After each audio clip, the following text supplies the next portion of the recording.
there's three of us here. So, Kevin and Bob, aye or nay for John Brazil? Aye. Morrow, aye. Kevin is no. Kevin is no. Okay. Diana? Aye.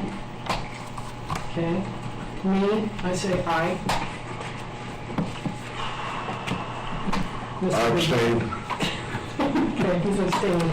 Well, that's 3 ayes, 1 abstention, and 1 nay. So that carries. That carries it, right? It does. Right here. John, I think you do a good job. It just didn't sound like you wanted it. You know, I will accept and work at this. Just, I got lots of stuff going on, but I believe I can do this. That being said, now we have vice chair also. So I am entertaining, so that motion carries, therefore the second motion about Bob is negated at this point. That's good enough. Okay, so now nominations for vice chair. I nominate Bob Morrow. Okay, second, do I have? I will second it. Okay, so we have 2 seconds. Okay, so Bob and Kevin, aye or nay on that? Aye. Yeah, Morrow abstain. Okay, Diana? Aye. John? John Brazil says aye. And Sharon Boniface says aye. Congratulations. Now I am officially turning the gavel to Mr. Brazil.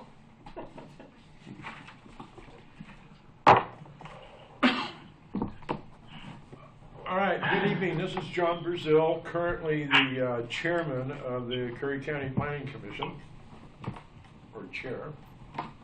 And before us this evening, we will continue on with the agenda. We have taken roll call, we have pledged, and we did have the agenda item of securing new officers for 2017.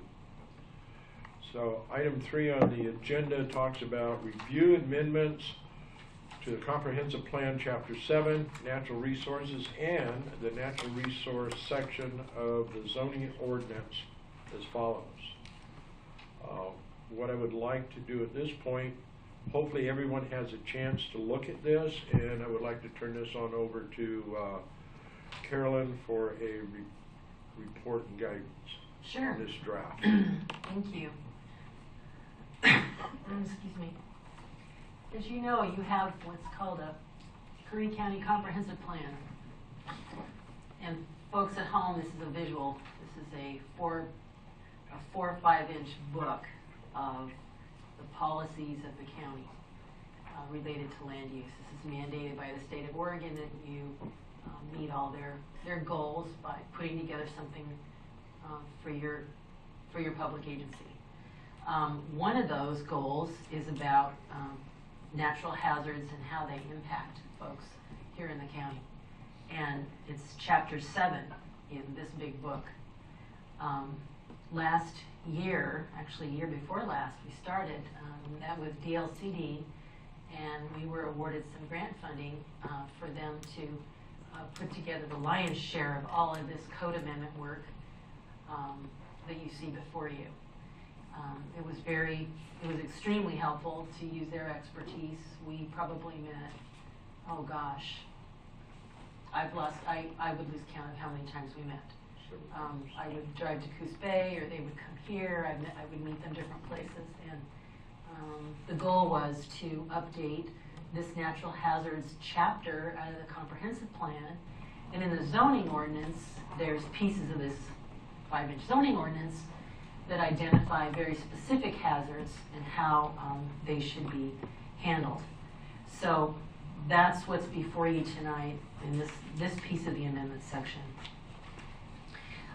The natural hazards chapter, I think it's pretty straightforward. It identifies an introduction and it specifies flood hazards, tsunamis, coastal erosions, earthquake, landslides, and wildfire.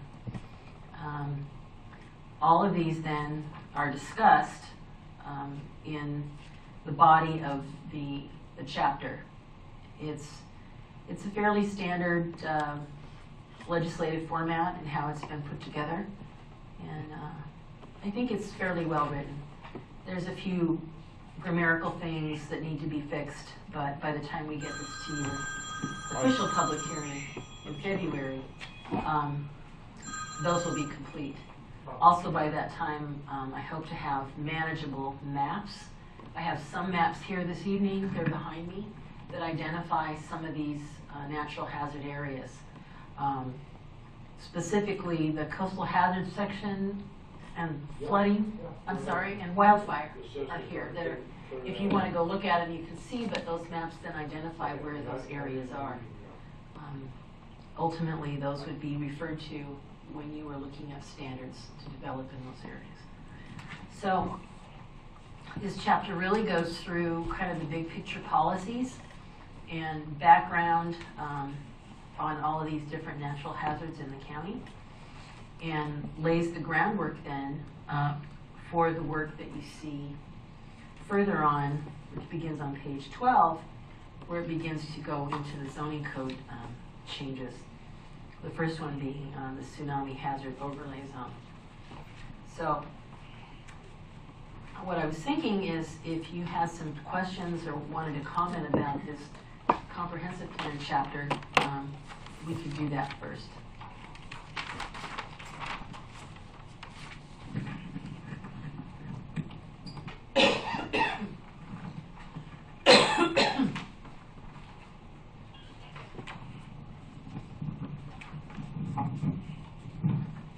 Okay, Carolyn, and that section is? It's pages 3 through 11 in your packet. Right, pages 3 through 11. Yes. So this doesn't tell us what was in there in comparison. It's not showing us changes. No. It's just kind of a brand new, this is what we're doing. It's new, and I presumed, I hope correctly, that you've all had access to the current stuff, so you could read it, online or in your hard copy of the code if you had it. I think that this better represents these hazards in that it's not cluttered up by a lot of facts, figures, and references to other studies.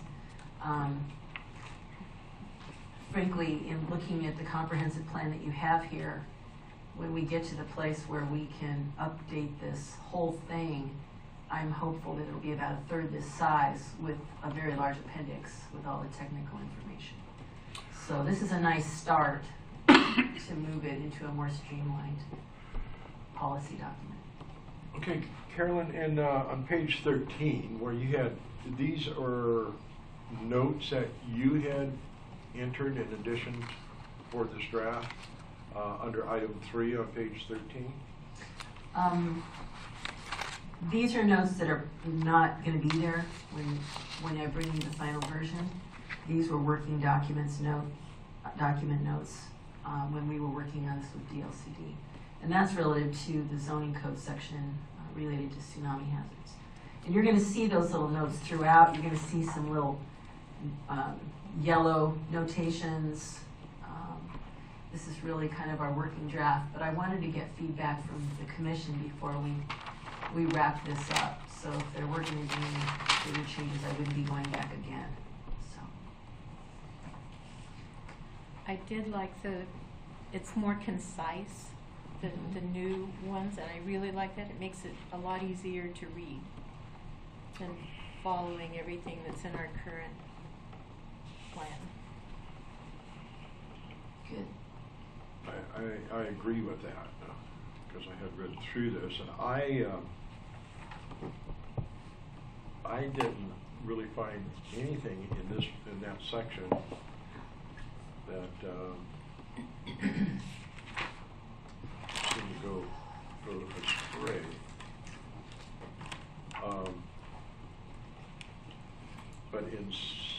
same.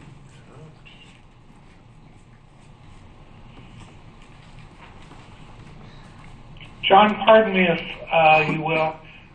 The section that you're talking about, are you talking about pages 3 through 11 still, or are you looking somewhere else? No, mainly, I'm addressing pages 3 through 11. Thank you, John.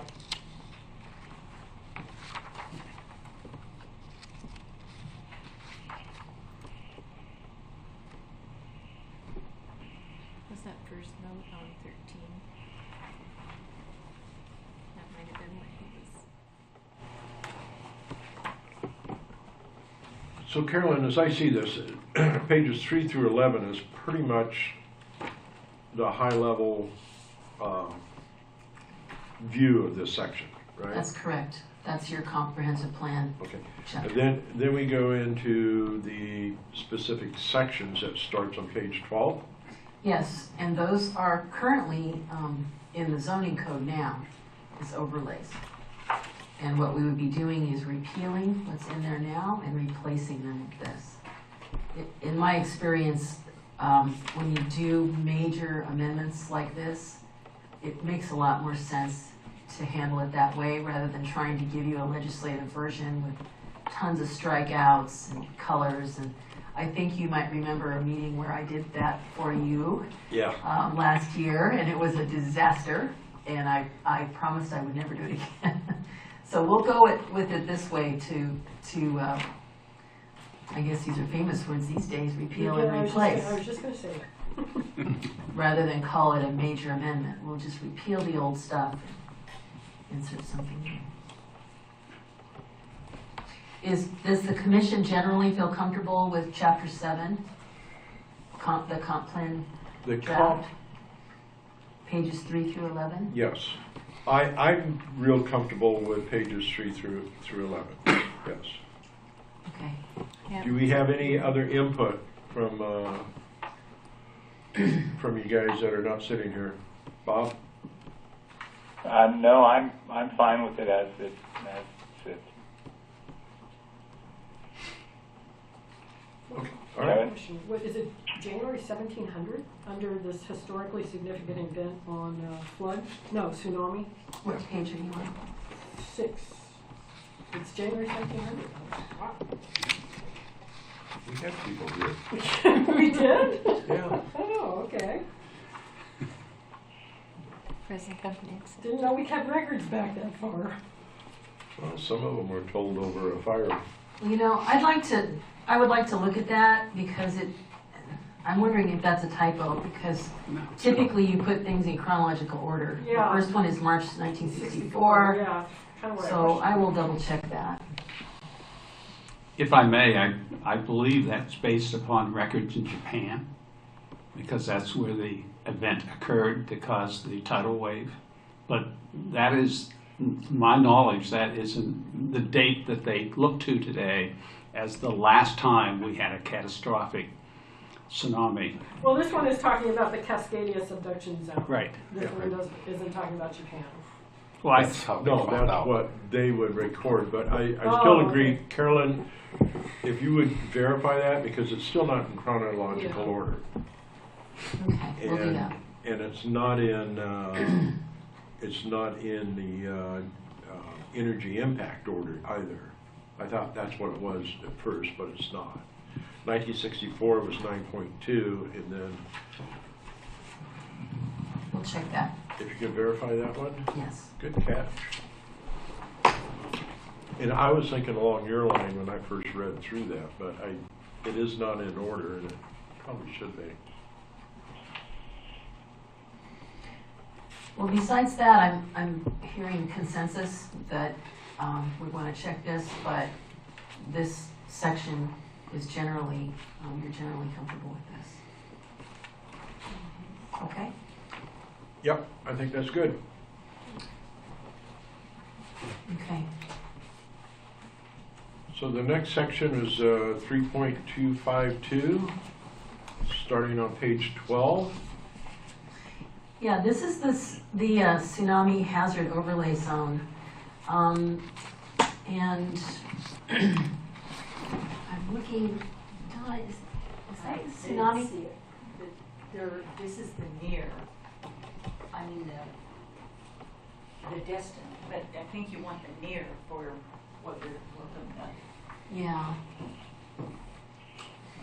Well, this is all I have right now. These are maps that DLCD produced, identifying the area of the zone. But these are identifying distant sources and not the actual overlay zone itself. So we'll have that information eventually, but what's helpful when you have overlay zones is you have a map that accompanies it in the document. Absolutely. And I have found here in Curry County that's just not been, finding maps is like, it's a real mystery. So we're trying to resolve that, and DLCD's been very helpful. But we still have a little work to do. So, but this section walks through the overlay zone, why we have it.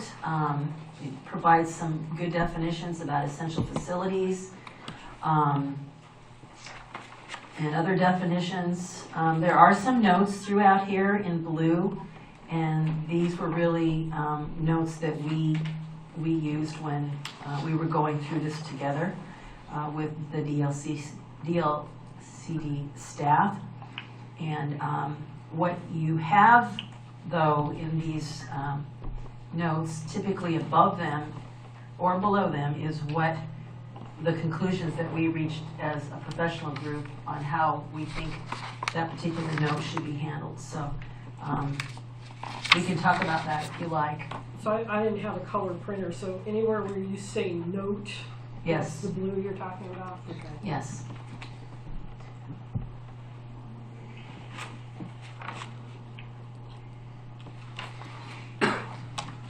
And this goes from page 13 to page 19.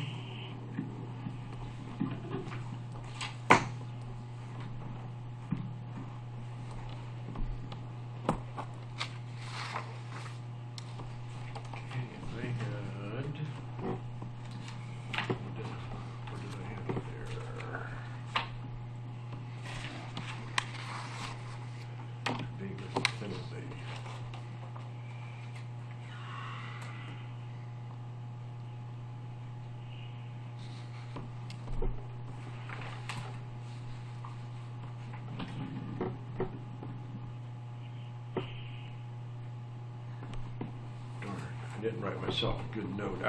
I must have had a question on that ORS 455. Do you have a page number that you're looking at?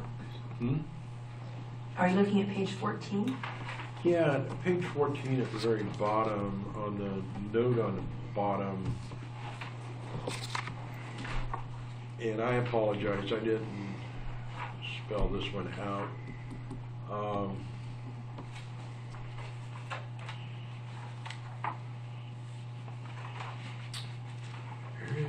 Let's see.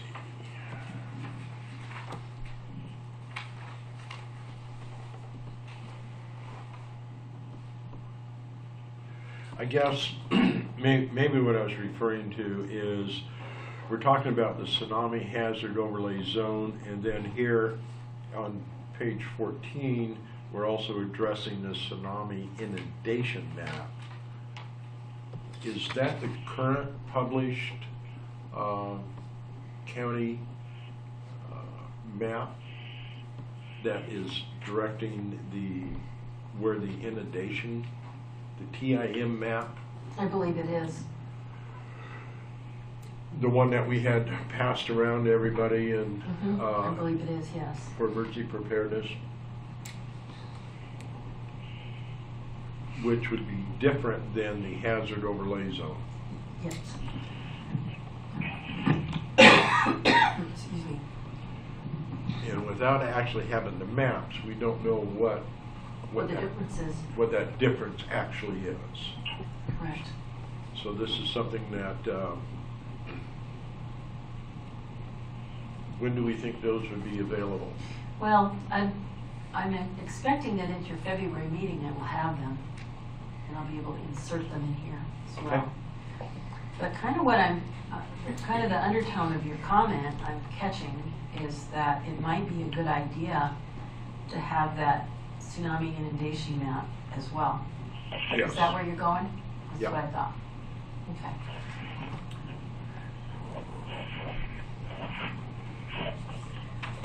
John, I have a question for you. Go for it. On page on page 13, and then again down on page 14, you have, what's the title of it? Special occupancy structures. Number 3, buildings for colleges and adult education with a capacity of greater than 500 persons. Where did the number 500 come from? Is that on page 13? Well, it's on page 14. It's on 13 and 14. And also on page 14. At the top of the. At the top. The one on page 13 is talking about 5,000 persons, right? 500. No, 500. Oh, It's for colleges. subparagraph 3. III, or 3. Yeah. Buildings for colleges or adult education, schools with a capacity of greater than 500 persons. And then when you move down on page 14, where it's prohibited uses, 3 there, buildings with a capacity greater than, where did I miss it? Oh yeah, it is 4 down there, thank you. Yeah. Buildings for colleges and greater than, with a capacity greater than 500 persons. I'm just wondering where the number 500 persons came from. It seems high. I believe it came from ORS 455.446. Because it notes that in, on page 13, after the Roman number 6 at the very top, and on page 14, 6A, it references ORS 455.446. Yeah.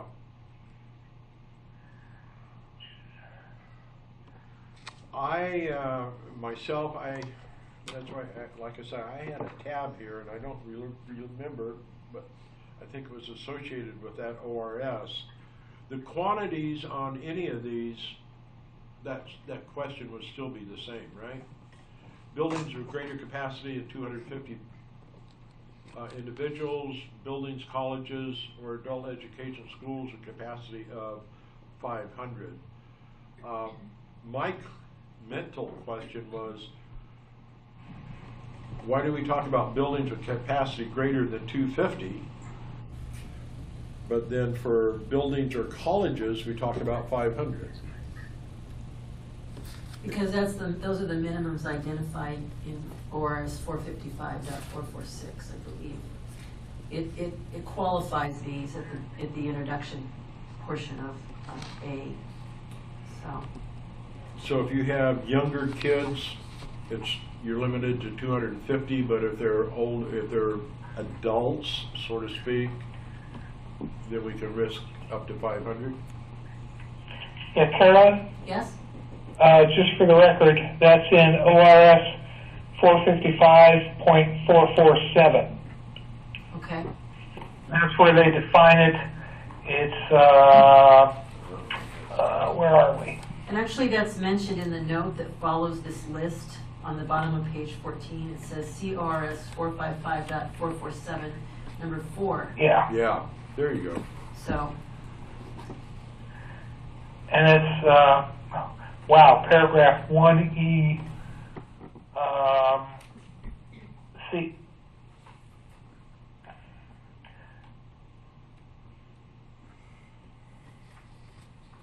All right, well, we cannot change that to where it is a capacity greater than 1,000, but we could make it 250 if we wanted in ours. We can go more strict. We can't go more liberal. So that's why I was wondering if 500, I'm comfortable with that. I was just wondering where it came from. It's answered.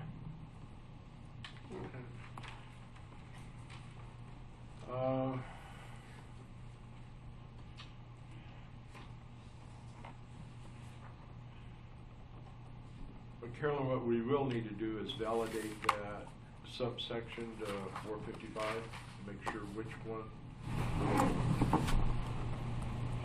pertains to each category. In other words, 446 and 447,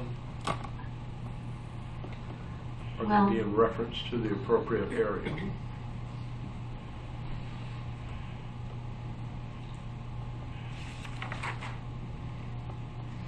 Well, If we check that. these notes are not gonna be in your final document, Understand. so. But is 447 really what we're talking about on A, 6A? Or are we talking about 446? Well, the note listed as 446, I mean, I don't have it in front of me, Commissioner McHugh does. 446, you are correct, is the regulation of certain buildings. It's 447 that sets the definition of those buildings.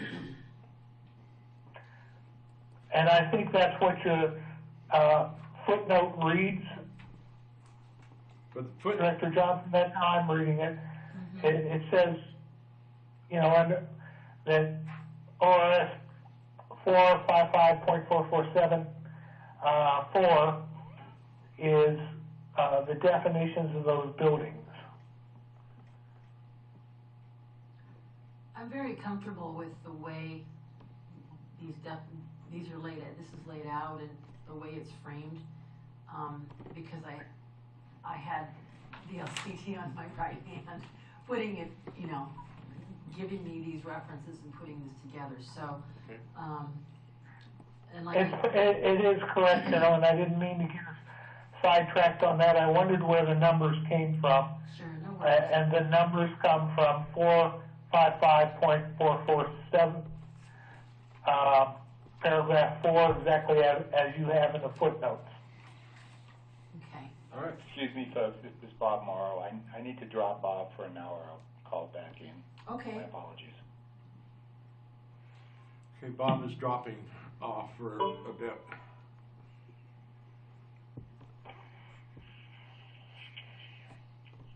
So I'm comfortable with how it reads.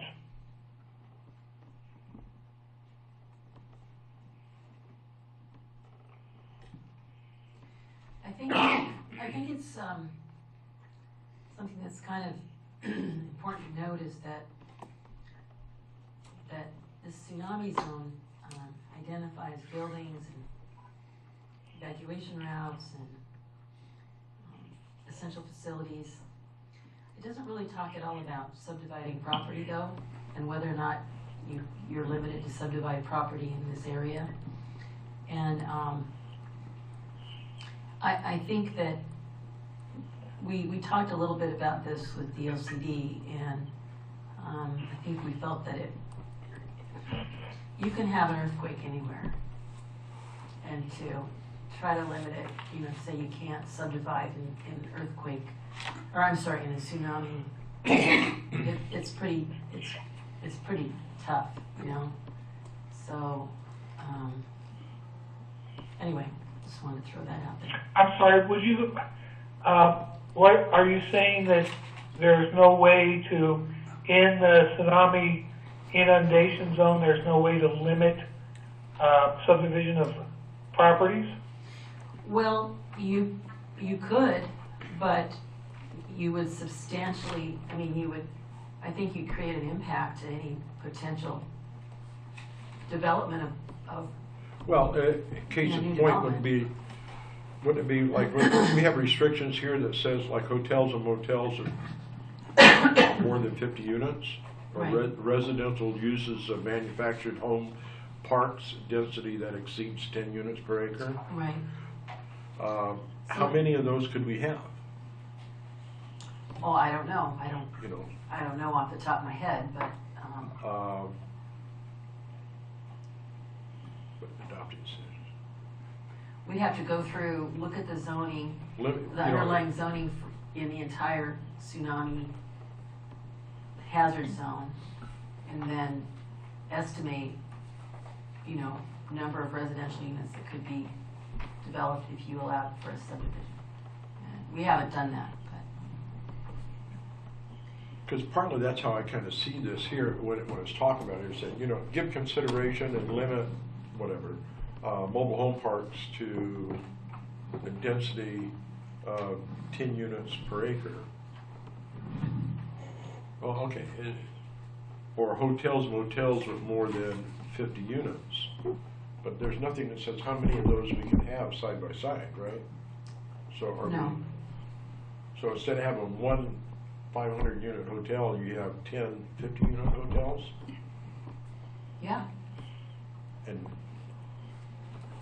But I think that, I mean, we didn't go out and do a land inventory of everything in this overlay zone. We didn't do that. It's not, and I guess if we wanted to be very exact and do an inventory and identify the potential for how many hotel units, how many. well, I guess my concern is that you have a new developer that comes in and says, hey, I want to do this, and we already have. I don't know how that is to govern that. Do you say no, we already have 2 or 3, or you just can't build one larger than X? You can't build one larger than X, any one larger than X. And that's a little bit of a shell game that the development community in larger communities often play. But as long as it meets all the other standards, it's, Okay. it's kind of a tough sell to, prohibit it.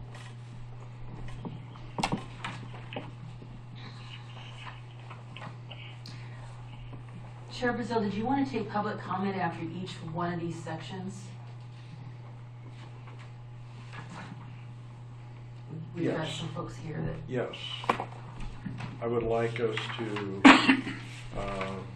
be comfortable with that section before we, or take public comment on that specific section.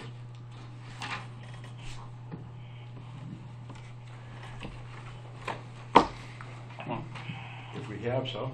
how could I not? Carl King, the Sitka Beach.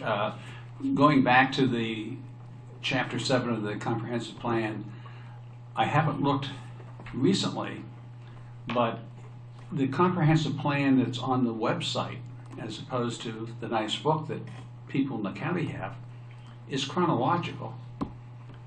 At no point in time, as it was changed over the years from 1974 to date, did anyone incorporate those changes into the text. So you really start with the most recent amendment, and you can't even find some of the sections they talk about in there when you go back through. So I applaud you for starting the process of creating a comprehensive plan that can be used and understood. My only other comment on the process is I do think as you get the maps, it is important to take a look and see what the impact of this is. I know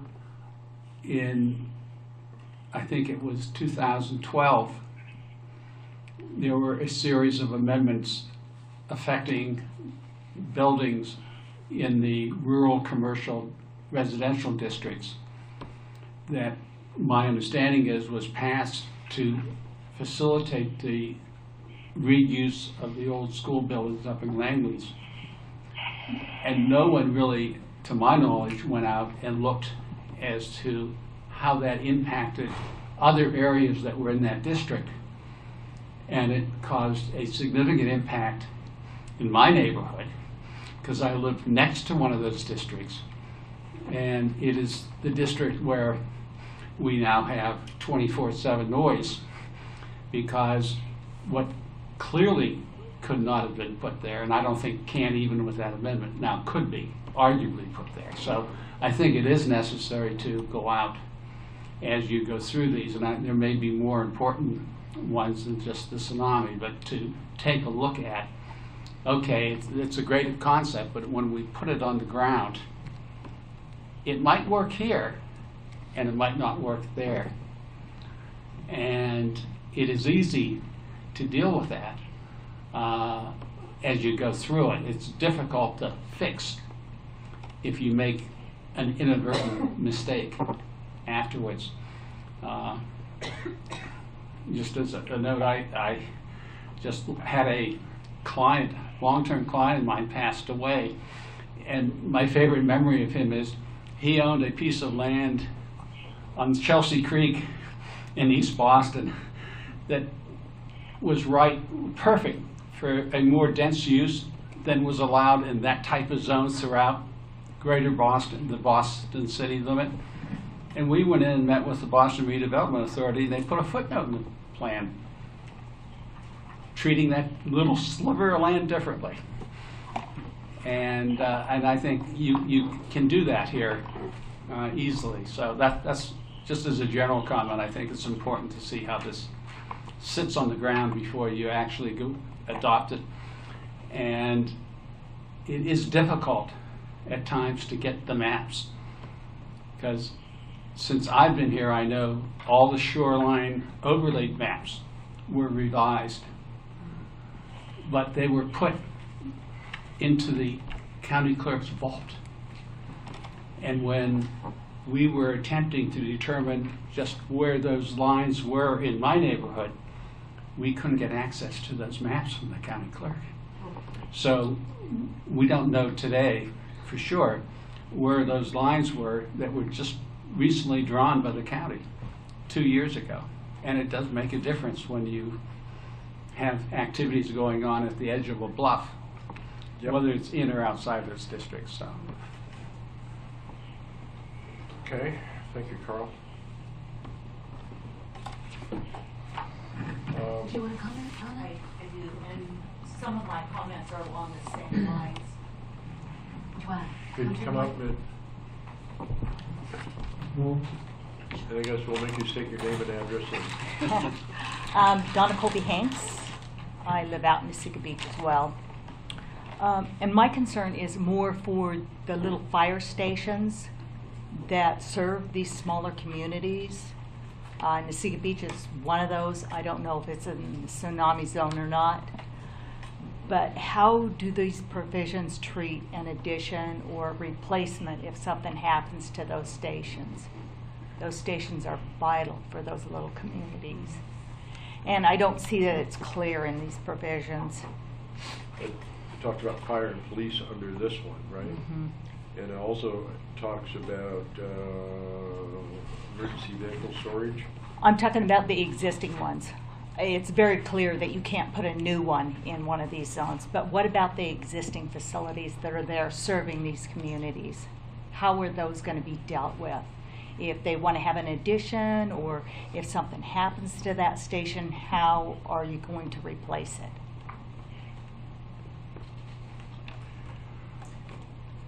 Well, It would I seem. didn't see anything in here that talks about modification or construction of replacement of an existing facility. Well, I'm wondering, I don't know, Donnie, we could brainstorm this a minute, but the county code, the section on existing non-conforming structures, I think it has a provision in there for reconstruction under certain circumstances. But can I look real quick? Because what I'm thinking is if it does, The only problem I see with that is in the provisions that you're looking at tonight. Yeah. It states that these provisions won't make any use non-conforming. yeah. So you've got where it would be confusing. What page does it reference that? That it won't make the use of non-conforming? Do you remember?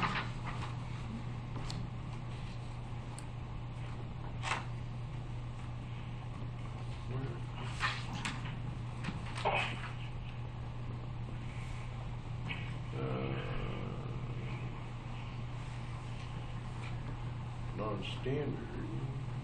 Here it is.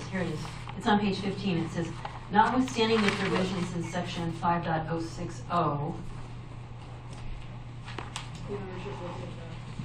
060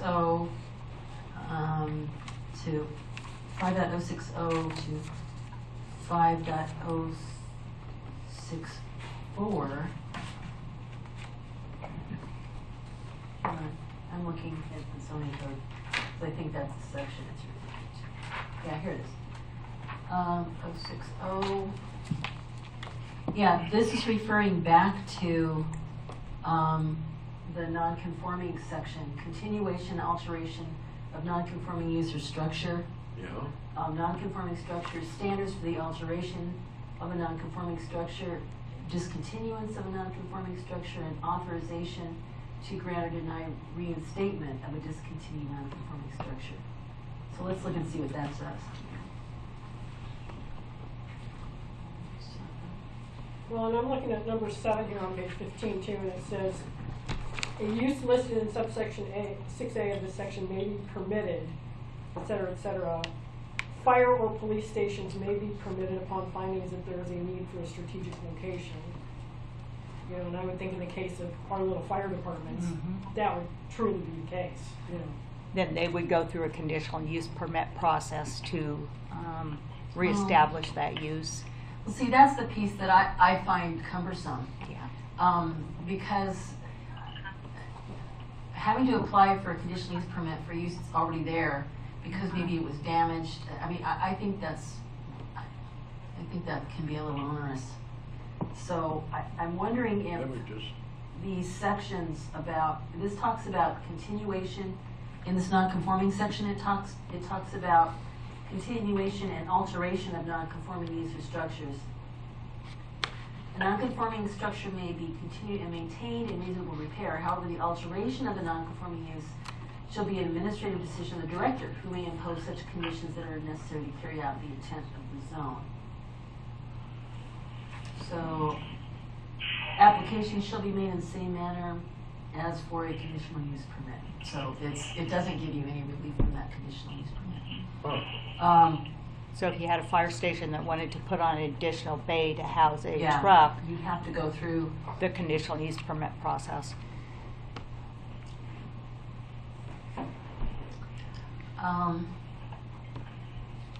I'd like to have some time to play with that. I Okay. think we can come up with something. Maybe in the, I'd like to have a little time with that. Yeah, That'd be that's a okay. really good point. And I don't know how relevant it's going to be because I haven't seen the maps. I don't know how many of these little fire stations are located within these zones either. Because, you know, still it's an emergency. typically you identify uses in a zoning code and you say this is an outright permitted use, you don't need a CUP. This is a conditionally permitted use. You put those in the zoning districts themselves. You don't put them in an overlay. But I wonder if you could. If you could specify an outright use of a repair, but you'd have to refer back to this. Well, I think to a kinda- repair would not be as big of an issue as an expansion. That's an expansion or replacement.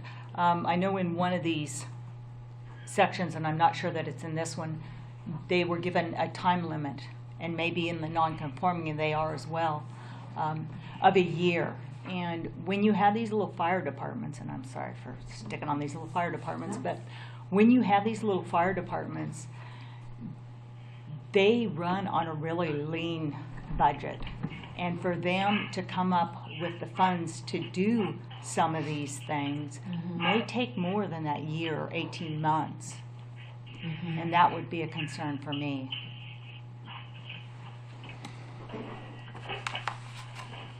I think that I'd like to play with this. I think we can come up with some language. Okay.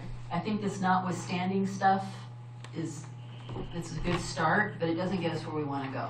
Okay. So that's on page 15, section, it's number C on 15. So I'd like to play with that. Because I think we need to find a way to address that, and I think it's a very. But we'd have to be able to look at the same thing as far as the schools of more than 250, fire stations, some of these others. I don't know if we'd want them in that same category or not. But, you know, use exceptions talks about more than just fire and police. Yeah, and thinking about police, I don't think you have any police that are not within like the city limits of Gold Beach. But it could be a sheriff's department, it could be a substation, it could be, you know, we don't know. And then it would be a new use, and it would be addressed with what you have in there. Well, that part's true. And here again, by knowing what our current overlay is, Yeah. Let's come back with something on that. makes a big difference. Okay, I have one more question about this one.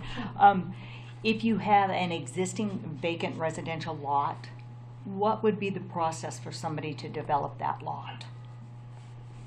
Would they go through this conditional use permit process, or would, because they're already existing, would they be allowed to build?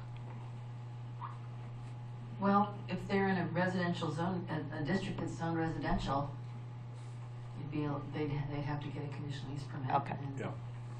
I mean, it depends on what the zone says. If the zone allows it to be permitted outright, then they would need a building permit and a planning clearance. So it depends on the underlying zoning. Okay. Thank you. Good comment, thank you. You'll be hearing from me. Yeah.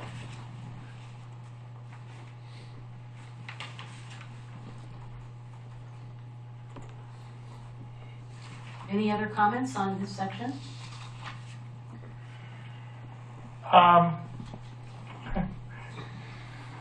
With your forbearance, John, I'd like to back up to the 3 through 11 for a second. We have eliminated one of the natural hazards, and that's the wind. And wind erosion and deposition of soils from our high winds. And I'm kind of curious about why that's not in this document anymore, because that is a serious problem, especially down here on the south coast. So we're saying in the current document address wind as a separate hazard. In the existing comprehensive plan, yes, wind is a individually defined hazard. Okay. Well, that's interesting because it doesn't really, it didn't carry through to the zoning code to identify it as a hazard. Good question. The comp plan identifies it as a hazard. Mm-hmm. But typically, unless the comp plan has development standards or criteria on how you can develop. I mean, I can look in this and see, but that task would be something that you see in the zoning code. I mean, there isn't anything in the zoning code on that I can see. Let me see.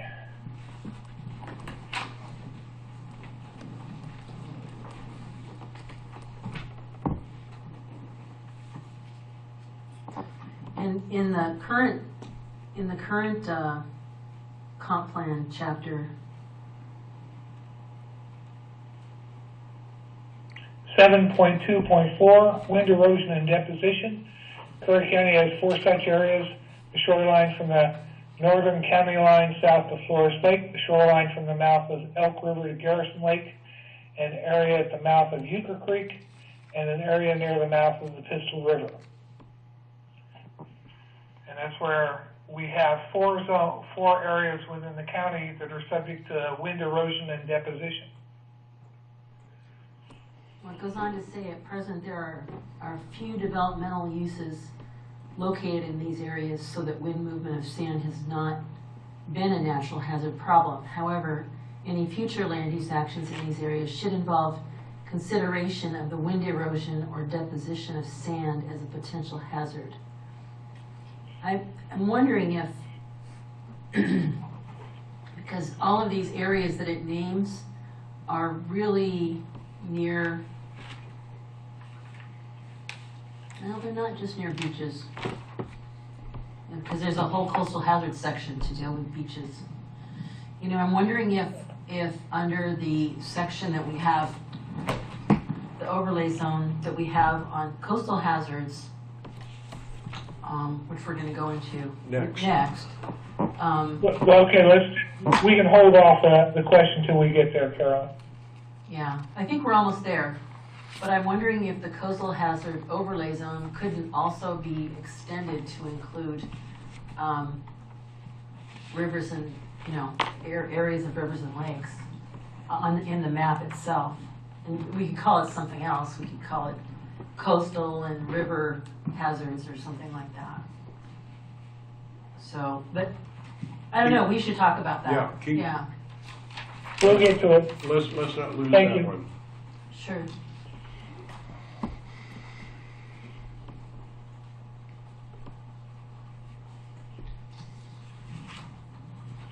Okay, any other comment on this section, be it tsunami hazard? I don't have any further comment on it. I guess Bob's not back with us, right? Mm-mm. Okay.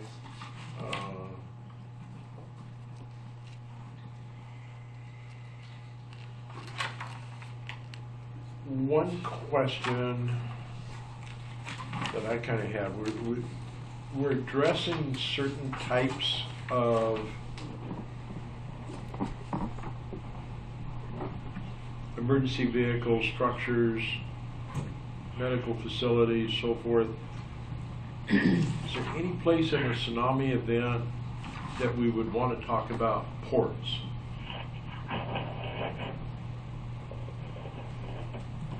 Ports and the structures that may or may not lie within a port.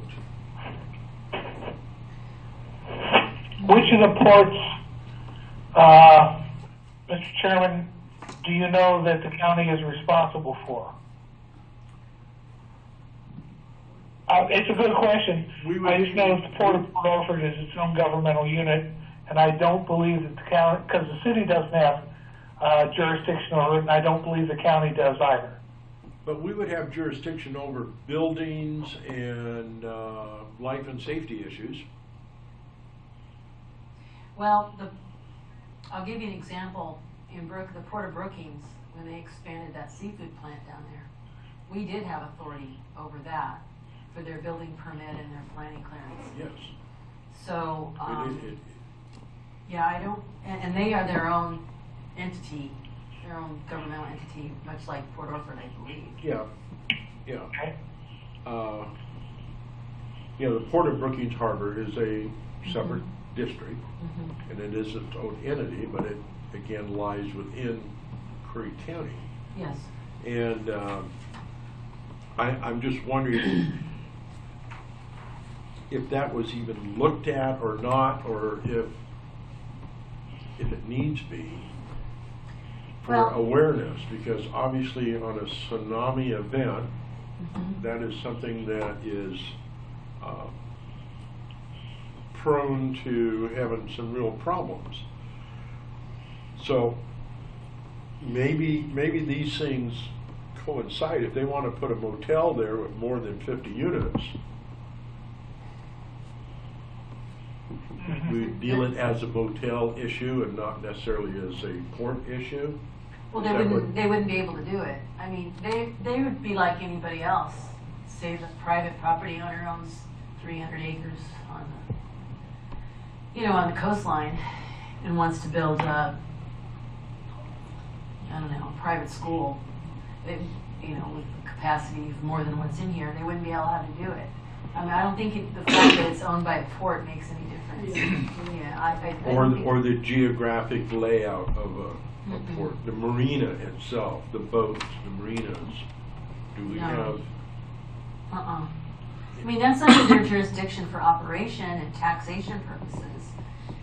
For whatever, if they garner taxes, I don't know, but no, we would look at them just like we'd look at any other property owner to impose our regulations. okay, Okay, I have another one. Paragraph 6, prohibited uses. Is there a reason why we would not be prohibiting hazardous facilities? Because we define a hazardous facility, but we don't prohibit it in the tsunami inundation zone. nope, we don't.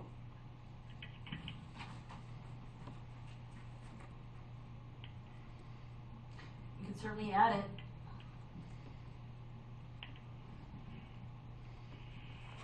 I'd like to add it, but I'd like to have a discussion on it in the next meeting.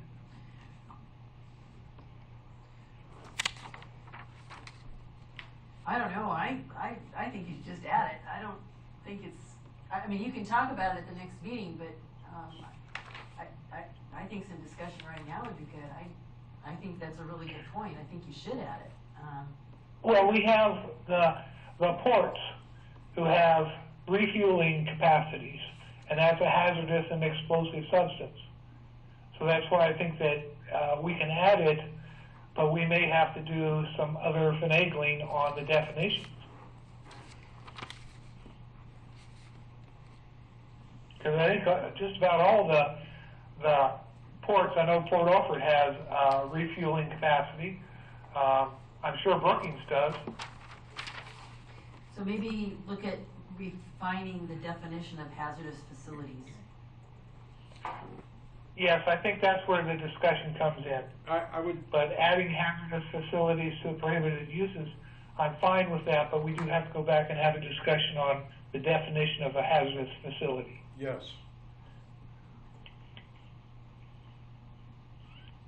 Contains sufficient quantities of toxic or explosive substances. So what is a sufficient quantities?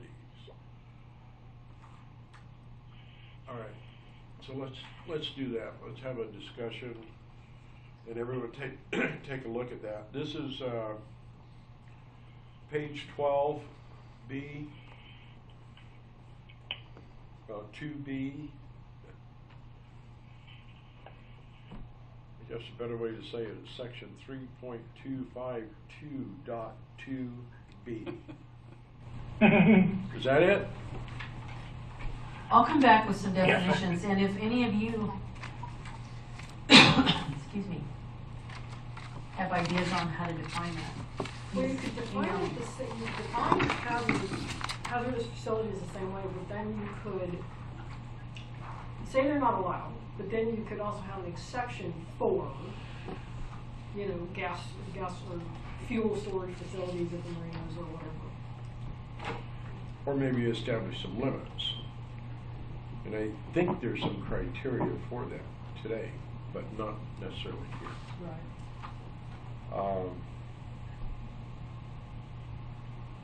That's a good point, Lynn. Because I would think that, to say that you can't have hazardous things, what you're trying to get at is, you don't want people having toxic things down their border in a tsunami zone that could potentially get out and harm the public, which fuel can, but I don't think fuel is the No, but we have high quantities of freon, we have high quantities of other chemicals that lay within those areas. okay. So that's why I think there needs to be some more clear discussion of what are we talking about when we're talking about a hazardous facility. And is it a facility meaning a business structure supporting or containing So supporting or containing would be, I guess, like chemical tanks or whatever? Okay. Or a guy... Well, Or a guy has a brewery down there with lots of alcohol, or he's got a chrome plating plant, or an ice making facility.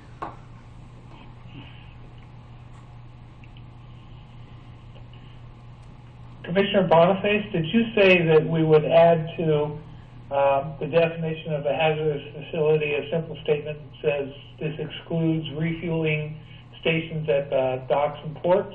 Well, kind of. What I said was leave the definition as it is, but then Yeah. where we were going to include the hazardous facility as you can't do this in a tsunami zone, you could then specifically exclude,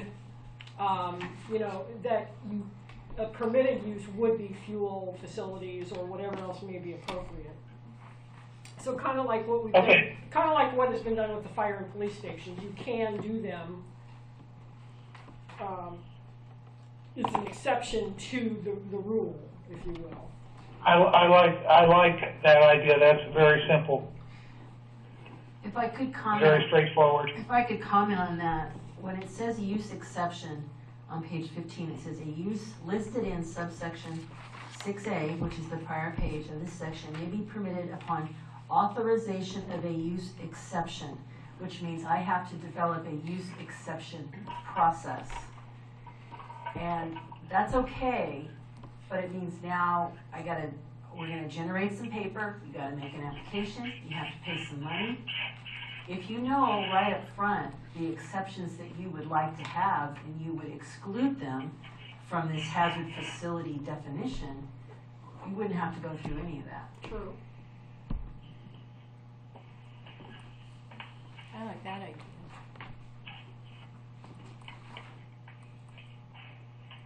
If we're going Okay, so we're going to take that up in the next meeting. Is that correct? Well, we can. I'd like to know what the commissioners that are here think about that idea. The one that you suggested, Kevin. Just having the exception listed under the hazard facility definition. But what would all the exceptions be? Do we know that right now? We know some obvious ones, I think. Well, Or would we need some time to maybe look at that a little more? but then speaking I think of we that, probably need some, because I'm just thinking about the docks and the ports and their refueling tanks. I don't think they have much else toxic on the ports or on the docks right now or in that inundation zone related to the ports or the docks. What about existing businesses outside of ports? And that's why I think I was more in favor of Commissioner Boniface's suggestion that down where we are adding hazardous facilities under prohibited uses, that right there we exclude the marinas, the docks, the ports. There are refueling facilities there. because Carolyn, you could say the same thing about fire and police stations. They're listed as a facility, which you can't have in a tsunami zone, but you can have with a use exception. So it's kind of the same thing. Well, yeah, it is. I'm just really trying to minimize the paperwork that people have to go through around here to get anything done. Yeah, It and just I is, appreciate that. it's just overwhelming for folks, so, I'm finding that out just trying to get someone annexed into the district. so I guess if we're gonna look at this big picture, okay, do we want to, and this would also apply to repairs, and expansions of these old firehouses. Do you want to look at those as use exceptions, which means you have to fill out some paperwork and pay some money and go through a process? Or do you want to go back to the definitions and exclude them there? So by definition, they would be excluded from some kind of extra permitting process. They're still gonna have to get a building permit. Right. But anyway, I'm just throwing it out there. That's a philosophical question. It's not just specific to these two. I don't want to. Go ahead. Sorry. John, if I may, Is it- I think my memory is when dealing with properties near wetlands, sensitive areas, we always had to deal with small quantities, like bleaches in a house, or the cleaning materials that a small business would need to have, as opposed to a huge tank. And I think if you look at some of those regulations, you may have to go somewhere beyond Oregon to find them. I know they exist, and just put that I think you need to put that into the definition of what's a hazardous facility, so that people aren't concerned that if they go to Home Depot and buy a bottle of antifreeze or something for their automobile to store in their garage, that they're going to be in violation of the zoning. Well, and I think what that is the word sufficient. What does sufficient mean? Sufficient's a real subjective word. You know, Well, the other word in there is facilities, and your garage is not a facility. So that's trying to slice that line too thin. A gas station is a facility. Your garage is not. Well, you could always, The Port District is a facility. Yes, it is. And that's a good point, John. Thank you. You could ask the ports to give you a list of what they have and take a look at it. good idea. Yeah, everybody's got it posted, right? They're supposed to. MDS posting on the wall, so. Okay, well, Caroline, I need some think- direction. Do you want to focus on the definitions or exceptions? Well, you know, if we go with the exception route, the use exception could be a simple process. I mean, because you haven't developed it, right? No process is simple. Well, you I could mean- make it simple. Well, that's really easy to say. That's the fact that the word is use exception implies that we're going to let everybody in the area know what's going on. There's noticing. There's, you know, I mean, in all fairness to people that are going to end up living nearby, if you have a use exception, I would probably handle it very similar to a. Well, Carolyn, I think myself, maybe we need to put this on next month's agenda, and what I need is a better defined explanation of what this item B is really saying. There's three things here that bother me. Hazardous facility, what is the true meaning of that? I know we try to say it means structures, housing, supporting or containing, what's sufficient quantities of a toxic,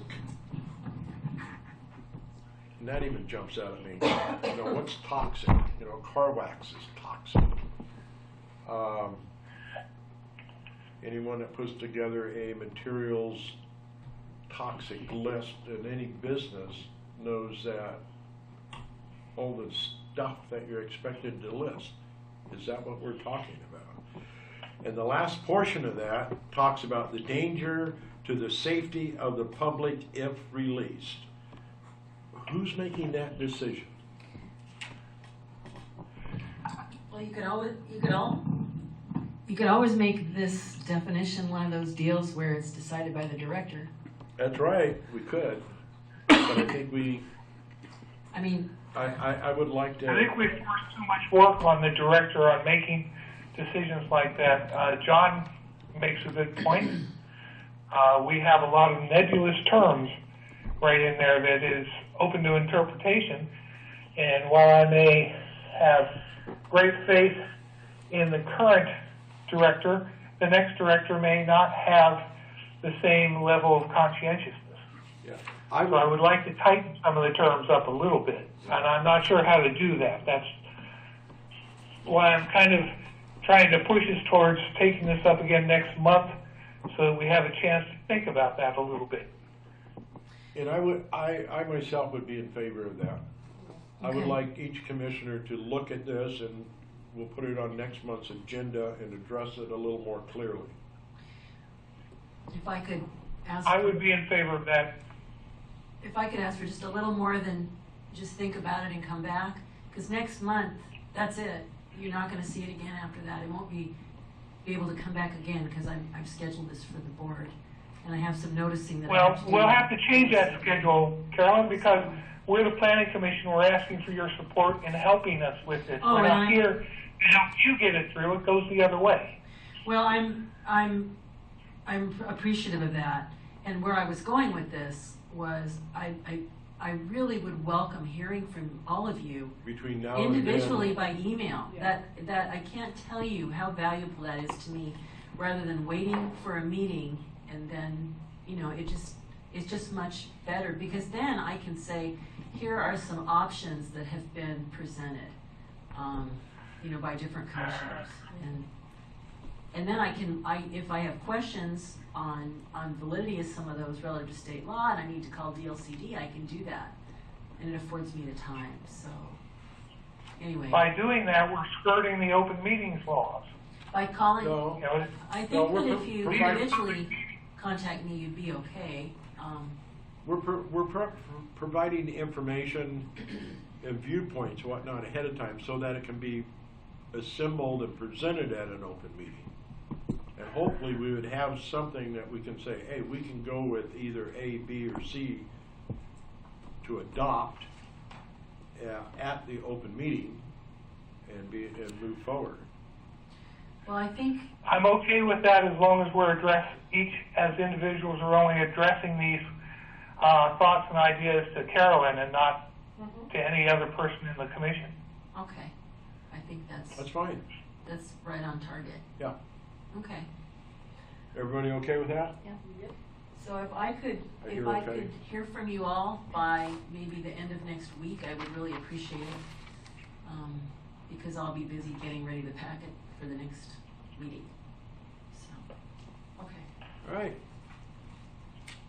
That would be Thank by the you. 27th, Friday the 27th. Friday the 27th, yeah, that would be great.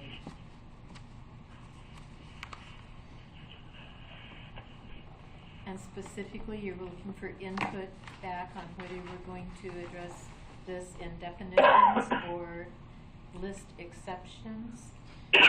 That would be very good, and also if you have a different way to define hazardous facility to address the concerns that John brought up regarding the term structures, danger to the safety of the public,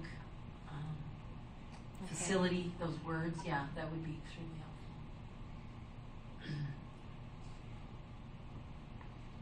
Good comments, thank you. And then here again, and we know this without, oh no, this is the, what was I gonna say? We'll just kind of have to wing it as far as what we believe our existing facilities might be that we're looking at in whatever this zone actually is. The hazard overlay zone. We don't have a map that shows us that, but we certainly can guess at some of them to help us with this definition.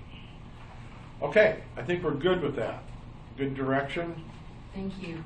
And let's see if we can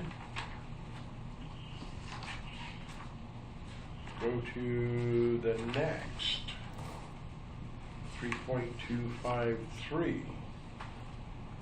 And is everybody good, or do you need 5 minutes? Anybody? Good. No, I don't. All right, everybody's good. Page 20. Coastal Hazards Overlay Zone. And we had an item we wanted to kind of make sure if it was in here or not from the proceeding, and that would be dealing with wind. Well, the only thing, if you look at paragraph 1, subparagraph A, identifying areas that are, and there's a list in there, and you have dune erosion, dune accretion, and that covers it. As long as no one associates dune erosion and dune accretion only with water, then that's exactly what it was talking about. It's a wind-borne erosion and a wind-borne accretion. And I there's, think, Carolyn, you were right. It's answered in this section. Okay. I agree, because somewhere in that section, I can't find it right now, it refers to wind events, wind and storm events. Okay.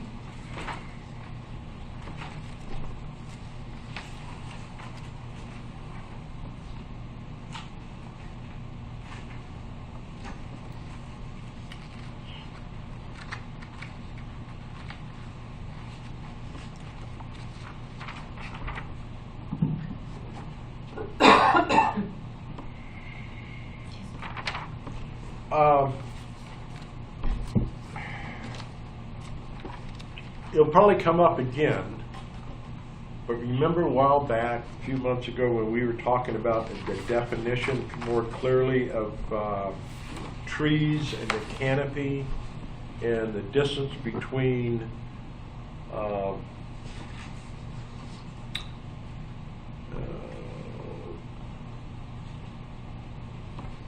now I kind of forget.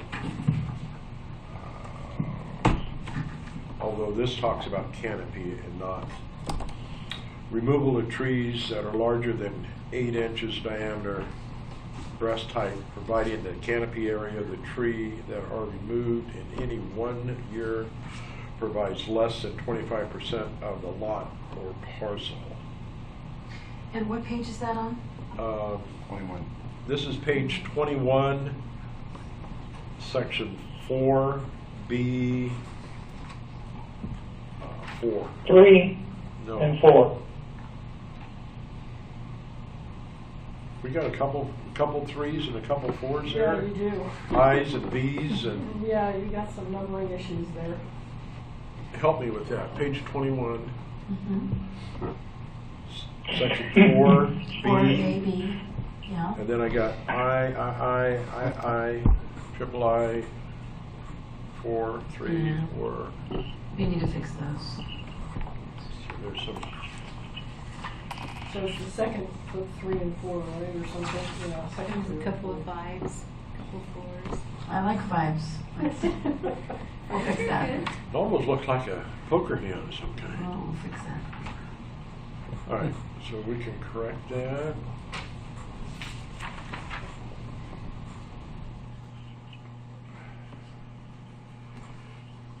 One of my concerns with that, when we're talking about 25% of the lot or parcel,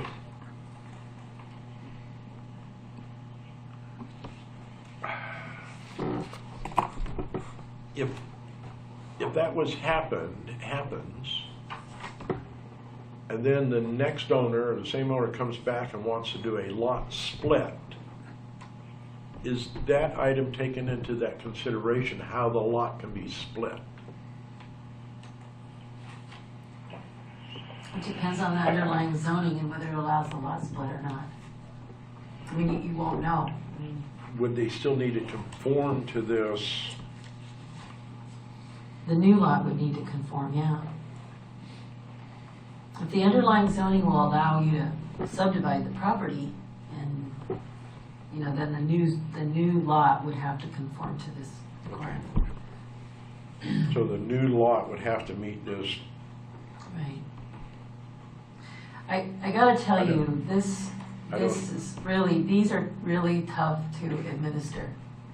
Because unless somebody complains, you know, we aren't gonna be out there measuring to see whether or not your tree is less than 8 inches in diameter.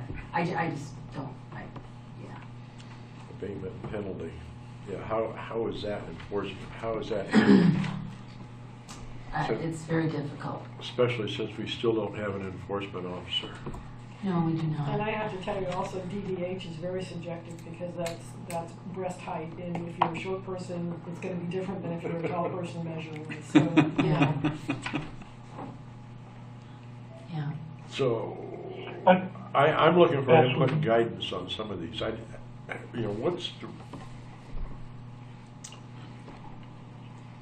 How do you administer that? On page 21, Carolyn, this one's easy, I hope. On the first subparagraph 5, in the area we've been talking about, yard area vegetation maintenance and other vegetation removal on slopes less than 25% slopes. That one of those slopes, I think the last one should go away. It would read perfectly fine if it said maintenance and other vegetation removal on slopes less than 25%.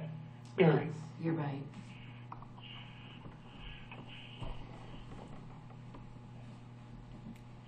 I have OCD, I appreciate that. except it's actually CDO because the letters are alphabetical. The way they're Oh.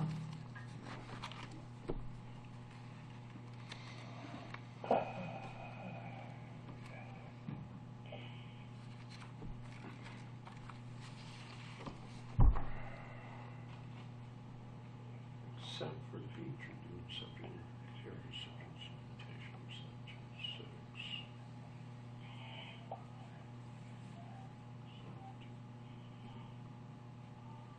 Can I make a suggestion on this? And this is something I really, I kind of went back and forth a little bit with the DLCD staff.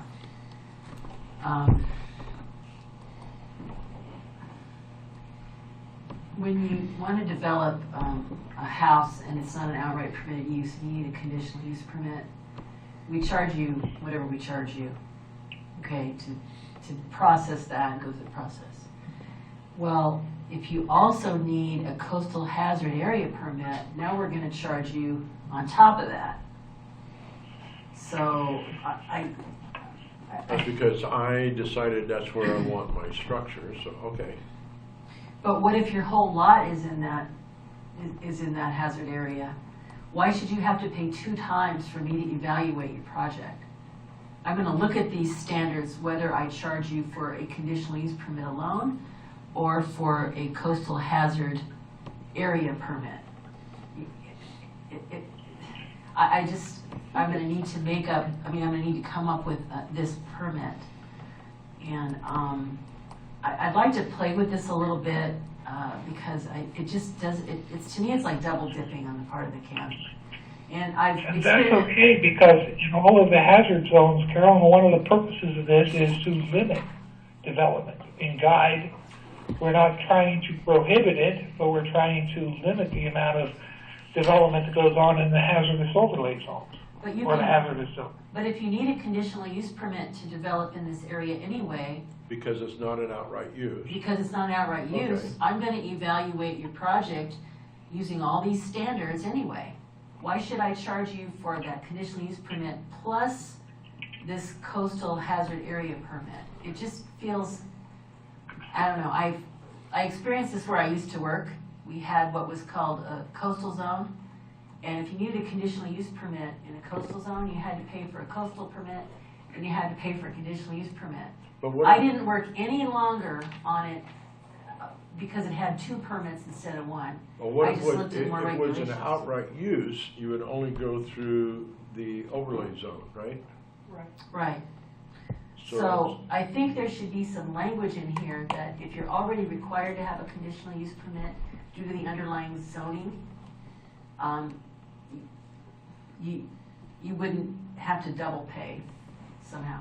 And I need to figure out how to write it in here, because you don't usually write things about money in codes. Well, yeah, So- but someplace where you establish the payment structure is where I think you would address that. Yeah. And maybe there would be a percentage reduction in that payment structure, but not in the code. And you're still required to have these. And I think that I would see it addressed, more addressed here. Yeah, well, I that's a totally good point, agree too. with you. If you have to have A, B, and C, and it takes the same amount of work Mhm. to do A, and you can include B and C for, you know, yeah, it's morally right not to charge 100% for A, B, and C. But if it's an outright use, you're still going to do this. Yes, that's correct. All right. If it's a conditional use, you're going to do a little bit more plus this. Yes. So, No, that's a good point. And if it's done within the context of permitting policies Right. and fees, Yeah. that's really a good point. Yeah. This kind of stuff. Well, that would take it out of our hands, but I don't really agree with that idea. Well, this kind of stuff brings But up. that'll be your decision, because Yeah. that's your argument. Well, well, because we don't normally set fees. no. No, Yeah? but I think you have a really good point. But we do want to be really, really cautious and limit, you know, haphazardly development, construction, or whatever within this zone. That's why we have a separate policy. Right. Well, let me give you a ridiculous parallel example. I don't get a discount on my driver's license because I'm getting my license plates for the car. And it's really no more work for the guy. It's very similar, but the state doesn't give me a break because I'm doing two documents at once. And I'm not sure that we have an obligation to reduce the fee because they're doing a conditional use permit and a coastal hazard zone permit at the same time. But again, Carolyn, that's just me philosophical. That's your decision Well, as the director. I think that'd be a decision the board would have to make, because I'm gonna have to bring this as a new type of permit. And I would talk Yeah, about. I don't see that as being any advantage to us if we're trying to limit people building in the coastal hazard overlay zone. If they bought the property there, you know, they paid a pretty penny for it, they can afford the two permits. Okay, Well, listen to me, I sound like I am a classist, don't I? you sound fine. No, you know, I appreciate your comments. and I agree with that part also is, you know, if you choose to do that, that's your choice. No one's holding a gun to your head to decide to do a non-conforming in a particular zone. That's well and fine. Although I do think that there's some merit that it may not need to be charged 100% for whatever the fixed fee is for each one. But Well, that's something we'll have to take up with the board, but, Yeah, I you think can those say are good points. Cup plus hazardous overlay zone is this fee. You could do that. Mhm. Yeah, that's true. okay, so you're going to take care of the numbering. Yes, and We have lost another member. Lynn has needed to leave, so we have a remaining number of 3 of us at this particular time. sounds like you have another commissioner that just joined you, I hope. Is that Commissioner Morrow? Yes, Bob Morrow. There you Thank go. I Perfect. apologize. All right. I couldn't believe it. We're back up to Lynn Lynn just left. Yeah. Lynn had to, Boniface had to leave. So, Bob, welcome back. We are currently in reviewing coastal hazard zone, section 3.253, What page is that, Chris? page 21, 22. Okay. We'll kind of get you into it. Page 20 is the beginning of that section. Now, thank you. And we had previously discussed there will be a availability, a coastal erosion hazard map that will be produced with this section. Excuse me, do we want to bring Bob up to speed on getting input to you regarding Well, let's go to some the of hazardous facilities input. Yeah, maybe, Verbiage. yeah, maybe John could.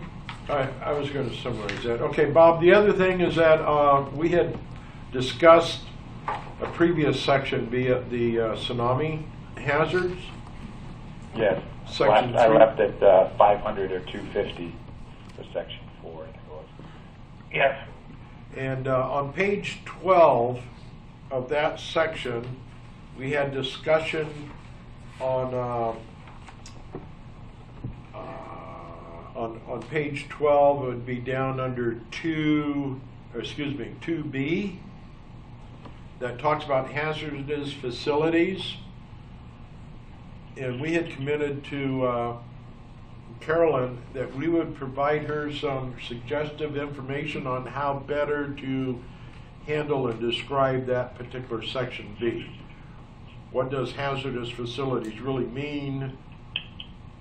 What does sufficient quantities mean? Do we want a list of sections?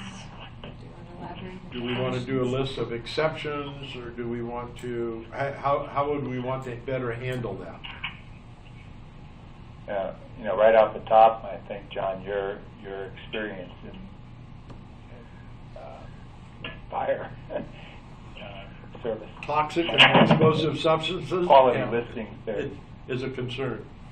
So we will be providing Carolyn input, and we want to be able to get her your individual input on that and thoughts by the 27th.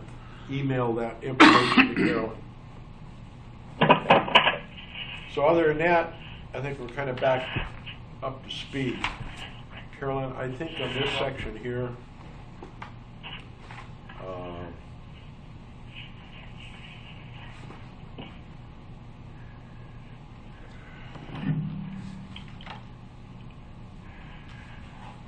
it's Carolyn, tasking I'm when going you to ask have a this- permit to come in. Yes, I'm sir. going to ask this of you as a question, not a challenge. I'm just curious about this one. And this is section, well, it's paragraph D,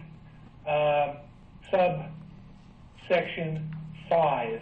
If engineer, on page 22, if engineering remediation is required to make the site suitable. Okay, we list registered civil engineer, geotechnical engineer, or certified engineering geologist, and then we go in parentheses with experience relating to coastal processes. Of those three, the order in which I would place my trust is an engineering geologist, a geotechnical engineer, and then a civil engineer. But I'd require any one of them to have experience related to coastal processes, so I'm just kind of curious. It's a question, not asking for a change, of how that list, we came up with that list. Carolyn, can you address that? Well, those are typically the professionals that you turn to for that particular kind of work for remediation. In my experience, I typically would go to a geotechnical engineer first before I'd go to a registered civil. But any one of them that could work. Okay, I'm going to give you some background on that, because when we did the hazardous overlay zones for Port Orford, it was DLCD's recommendation to us that we just say engineering geologist, eliminate the other two as a possibility.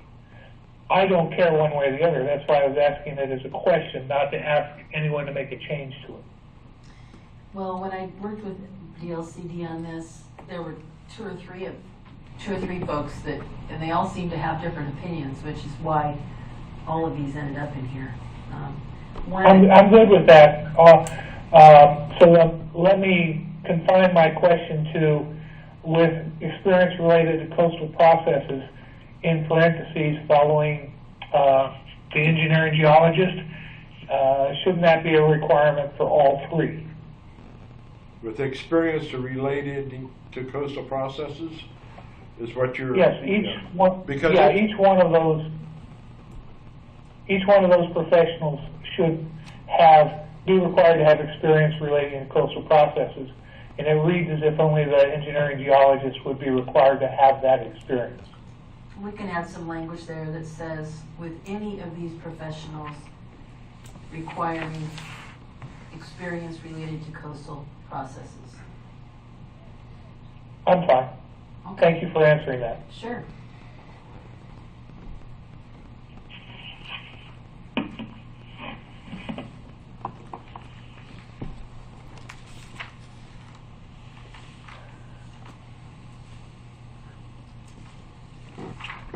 Was there anything else in the coastal housing section that you want to talk about? Mr. Chairman, Not that I had noted. Yes, go ahead. just several comments. You have a shoreline overlay zone. That's the one I referred to earlier where the maps, I think, some of that is going to be in this coastal hazard. Some of it may not be. I agree with Kevin on the question of who's doing the engineering. I have a neighbor who I am told, went through, it took until they got the third geologist to say that it was okay to build a massive two-family building that within 5 years is going to fall off the cliff. And that wasn't done that long ago. So I And the think, engineering geologist signed his name to it, posted a bond, and said his word's good. I don't know, I wasn't involved, but, you know, I will pass around some photographs I have of the erosion that's taking place on the bluffs at Nasica Beach, and applaud you for this effort to do something to protect them. I think it's you know, it's very difficult, and I assume, I haven't read in detail what you're talking about, but one of the issues we have is, as the director said, is enforcement. Every so often, every time there's a major change of property ownership along Nasica Road on the beach side, a new plant starts growing. It's known as a staircase to the sand. And first there was one, and then there was two, and now there's three. Some of them have been pulled back. Sometimes the state will come in and say they're inappropriate. But the one photograph there shows, you know, I have photographs of all three of those showing the damage they cause. And we really need to have some means of protecting that resource. And right now, it's really the wind and not so much wave action that's causing the erosion. The waves have really cut the base of the bluff back to where it's pretty solid. It's at the top. Yeah. And it's impacted what people are doing up there, what they're doing with their lawns, what they're doing with their structures, what they're doing with their drainage. And it's sad to see that it's one of we don't have that many stretches of that kind of bluff left in Curry County, really. You know, most of our coastline is more beach and flat. And just, I can't resist on the issue of multiple fees. I came from an area where if you had a house you wanted to build and you needed to vary 3 or 4 of the different dimensional requirements of the bylaw, you didn't have to pay a separate fee for each one. You filed an application with a plan and a list of what changes you needed approved, and you paid one fee. And my memory is it was $100. You had to pay for the ads, but you know, and I had a hard time when I first was on the Public Services Financial Advisory Committee adjusting to the fact of the amount of fees that are charged here in Curry County for some very basic permits. And I was told initially, don't worry, we never force anyone to get those permits anyhow, so no one's harmed. But hopefully we're gonna, you know, start enforcing things. And I do think that, you know, where there's two layers of the ordinance require a conditional use permit, there should only be one fee, because as the director said, you're really only looking at it once. Yeah. And I applaud what the commission, what has happened recently with both your department and the surveyor, where there's been a careful look at the fees, and both Carolyn and the surveyor have gone in and asked for reductions where the amount charged was excessive, and I think that's a great thing to do. But And I think that will, we previously discussed that a little bit, and I think that's going to be overall. That's something that Carolyn is also doing, is as far as rate structures on products.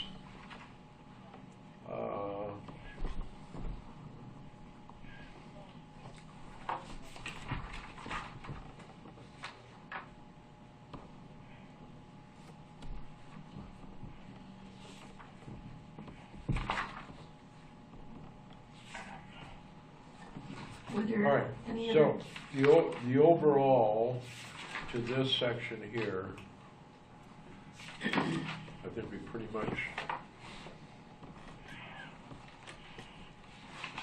address. I'd say I was.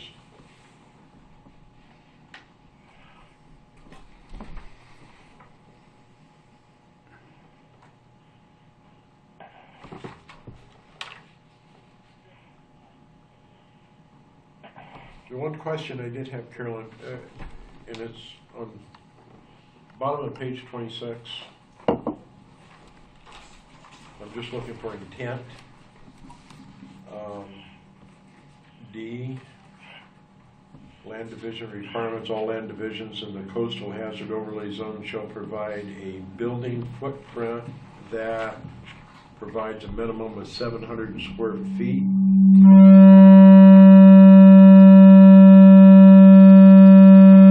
Shut it off if it goes on.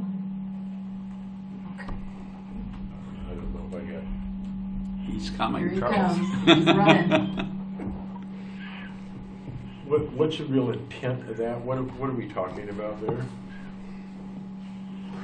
Why is it? We're timing you.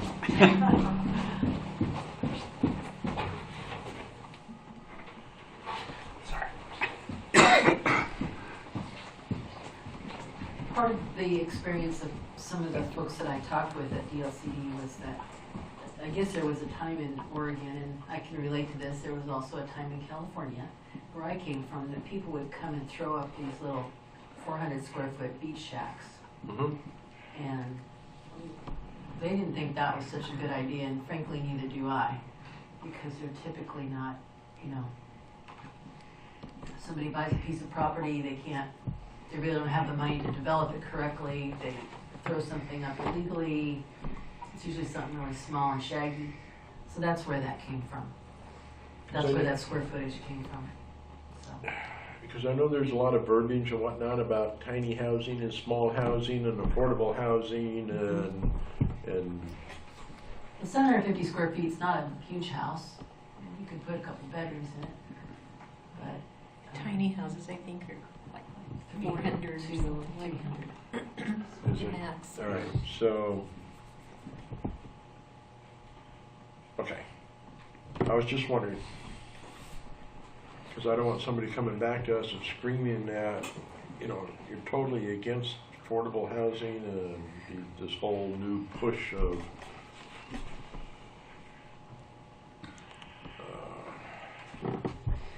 Well, yeah, that's a good point, but typically you're not gonna find affordable housing right on the coast. You're gonna be in a little. in this zone.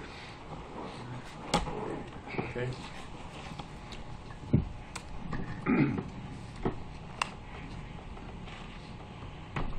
And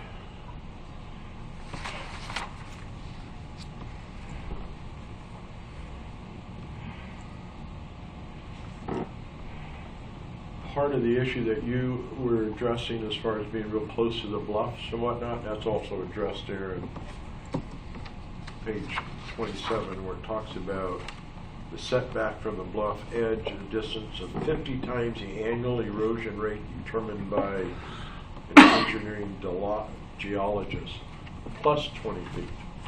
Right?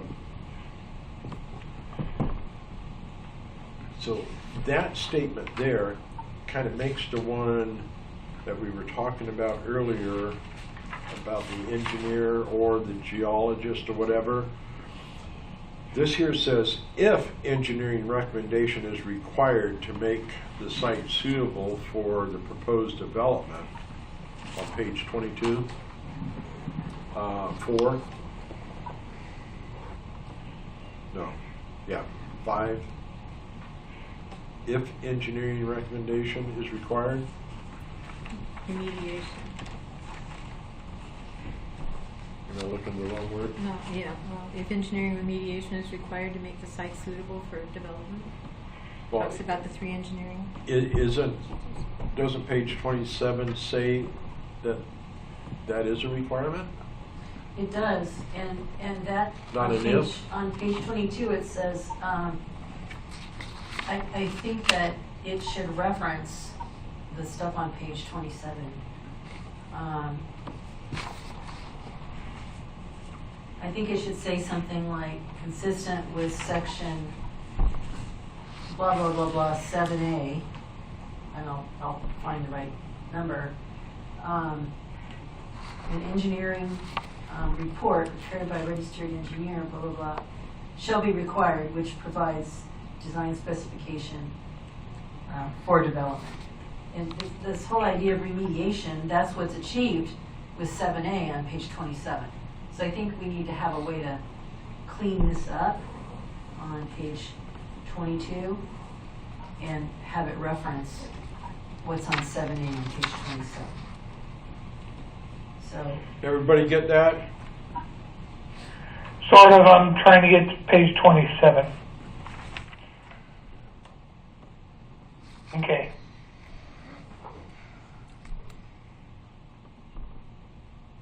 because in and of itself, requiring that setback to be followed, that's a remediation That's what I'm in saying. and of itself.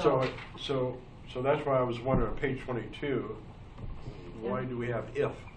Well, I want to take that out. Basically, what this on page 22 says, you have to include the following in your application. And what I want to say is, you have to include a report prepared by one of these 3 people, which provides design that will meet the requirements of that are on page 27 Okay. for the minimum setback. It's a blunt retreat study, is what it is. And I mean, I'm probably going to call it that. So, Okay, good. so I Okay, like now I'm going to go back up there and say that you have to eliminate the other 2 categories of engineers and stay with an engineering geologist, because it's referred to consistently through the rest of the section. It is. That it has to be an engineering geological report. It has to be a report signed by a engineering geologist. It's referred to all the way through there. And so a civil engineer and a geotechnical engineer are superfluous, because the rest of them require, all the permits, all the reports, all require a signature by a geological engineer. Engineering geologist. So we should take that "or" out, period. Well, I think what you're saying is take out registered civil and geotechnical engineer. yeah. Right? Yep. Yeah. And actually, in that case, I'd be supportive of that, because throughout the document, we do talk about geologists. Okay. I guess I have a comment to make on that, having worked with geotechnical engineers and engineering geologists. And they don't do the same type of work. They overlap somewhat. But what the true work that the engineering geologist, the geotechnical engineer does is really different than the true work that the engineering geologist does. And then when I hear you saying that could be an "and," but it wouldn't be an "or." I think you would use whichever one you needed.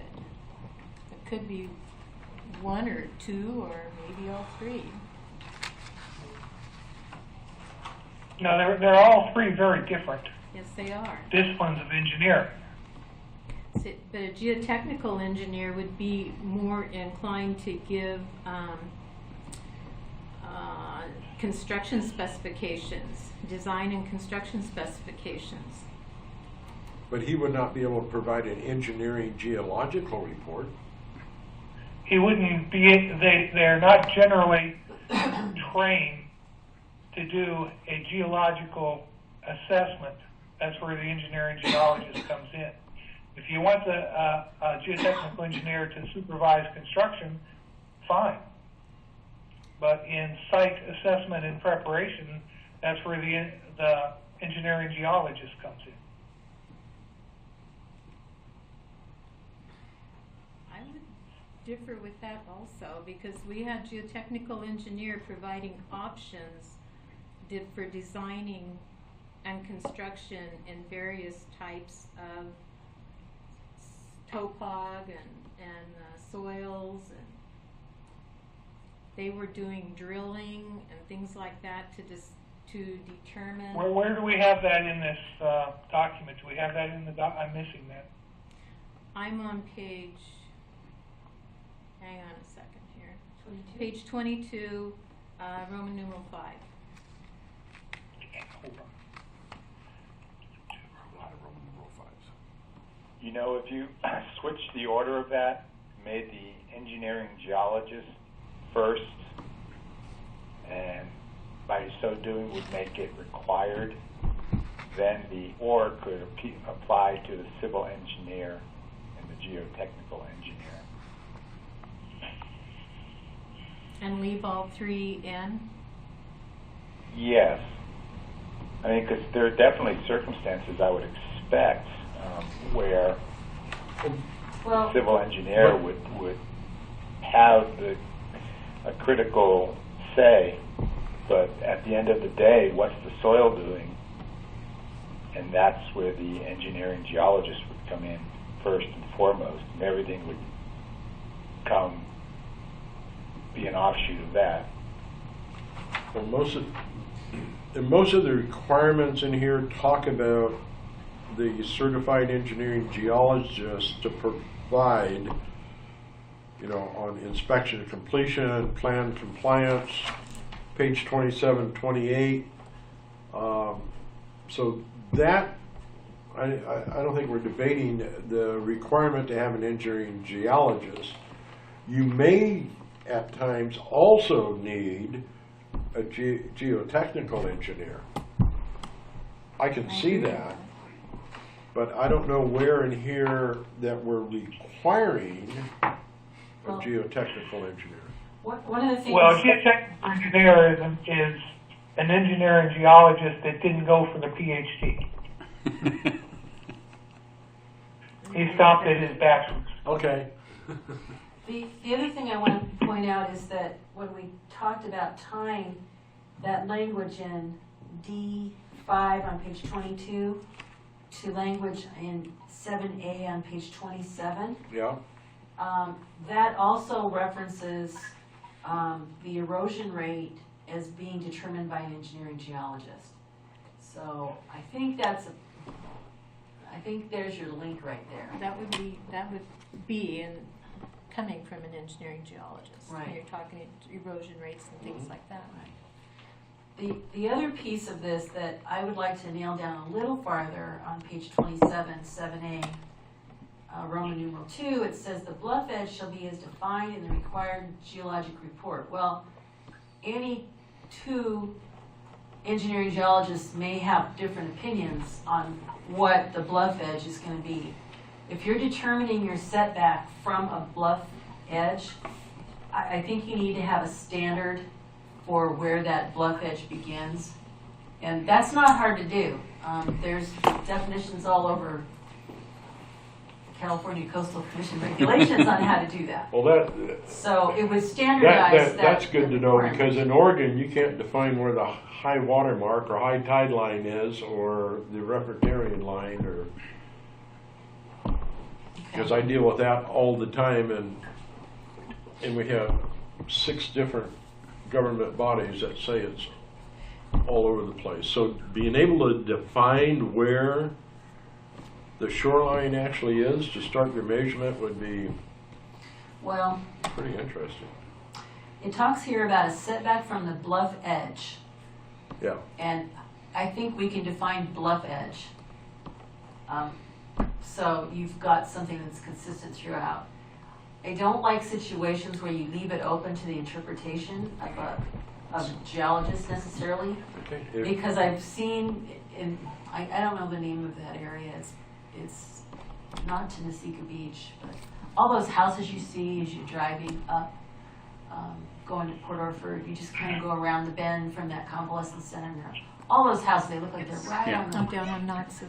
Yeah, you know, I've looked at files where different geologists have come up with different bluff, Edges. and they were all relative to complaints. And, you know, I think standardizing it would be a good idea. So if the commission's comfortable, I could bring back a definition of a bluff edge if you would like. When we dealt with That'd be good. when we dealt with it in Nasika, I looked at the state park regs, because when Oregon took ownership of the beaches, it also put a protective trust on bluffs, and they drew a line, and that protection goes inland to the line or to the start of upland vegetation, Which moves. which moves. And Yeah. so if you went up and walked the beach with me, you would see places where the erosion has softened the slope, and the property owner on top has put upland vegetation growing down the slope.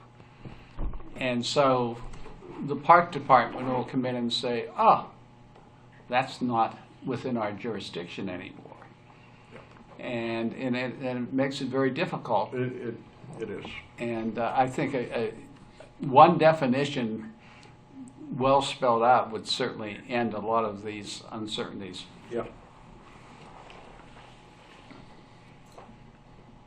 Commissioners, Because tomorrow, clearly Nikki, are you- erosion rates are going to be a tough one too. That's something of a subjective number. Yeah, so Up on page 25, at the top of the page, paragraph G talks about, how do you pronounce that, Dogami? Yeah, that's fine. Dogami. Okay.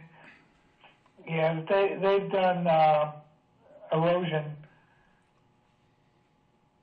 Yeah. Well, they've done the potential. Of property erosion. Yeah. Sorry about that. It doesn't really apply.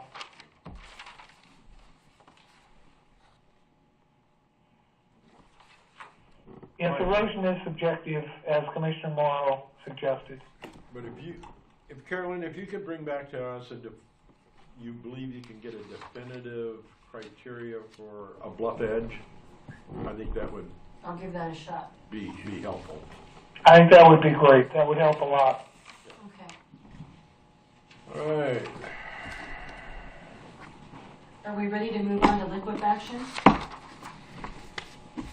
We have about a half hour left, and I'm really breaking my practice here, but would any of you be willing to stay longer than 8 o'clock tonight so we can get through this? And I could if I make a phone call. would that work for everybody? Another hour, maybe or even a half hour? I'm unfortunately on an 8 o'clock stop. I'm sorry. Okay. No, I'm good. Although I'll make a phone call. I'd like to make a 5-minute break, Okay. and we can make a phone call Can you and go to 8:30? 8:30, okay? and we'll try to wrap this up by 8:30. You guys good with that? Let's. What are we trying to wrap up? One more section? We actually have 3 more sections. 3 more sections and the whole piece on access management. And we probably won't get there. You may not. I'll be honest with you guys. I could stay longer, but I don't really want to if we're down to 3 people. There's 4 of us. Yeah, but Bob leaves at 8. Well, we're not down to 3 people yet. So why don't we take 5 minutes and then we'll see what we're able to do in, between now and 8 o'clock. You good with that? Yes. All right. We'll get back together here in 5 minutes. Okay, thank you. Good.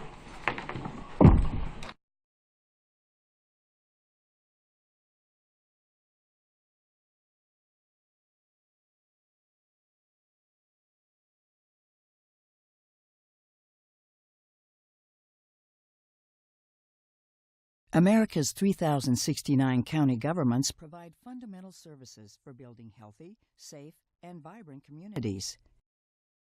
We are an intergovernmental partner, implementing federal and state policies at the local level, often under strict rules and funding constraints. County governments, through the National Association of Counties, engage federal policymakers on a range of issues like transportation, infrastructure, healthcare, public safety, and public lands management. All of these issues are vital to our nation's quality of life and our long-term prosperity. Decisions made by the White House, Congress, and federal courts have a major cascading impact on our ability to lead our communities and pursue a better future. Let's look at why federal policies matter to county government and why county government matters to America. Counties provide vital services that keep our communities thriving and secure. We own and maintain 45% of roads and 4 out of 10 bridges. We own more than a third of the airports and hundreds of hospitals and thousands of courthouses, jails, 911 call centers, and libraries.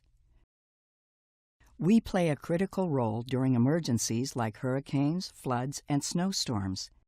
What if you called 911 and no one answered? What if you couldn't reach your medical facility because roads and bridges were in disrepair or never built? County governments are an indispensable part of the infrastructure and services that keep residents safe and connected. But with very limited revenue options under most state constitutions and laws, counties must make every penny count in order to fulfill federal and state mandates and required responsibilities. Nothing is more basic in our society than essential public facilities like schools, hospitals, airports, jails, bridges, and other infrastructure. Yet proposals have surfaced to eliminate or scale back tax-exempt municipal bonds. For over a century, municipal bonds have been the lifeblood for our nation's public infrastructure, helping finance more than $3.7 trillion in essential projects. If tax-exempt municipal bonds were eliminated or scaled back, county governments and our residents would face billions in new costs when financing vital facilities. Additionally, counties rely on MAP 21 and the Federal Highway Trust Fund to complement local transportation financing resources. With growing demands and mounting costs, we need a reliable federal partner to invest with us in our nation's economic growth and competitiveness. We need a long-term legislative solution with increased funding to ensure continued success in operating our nation's transportation system.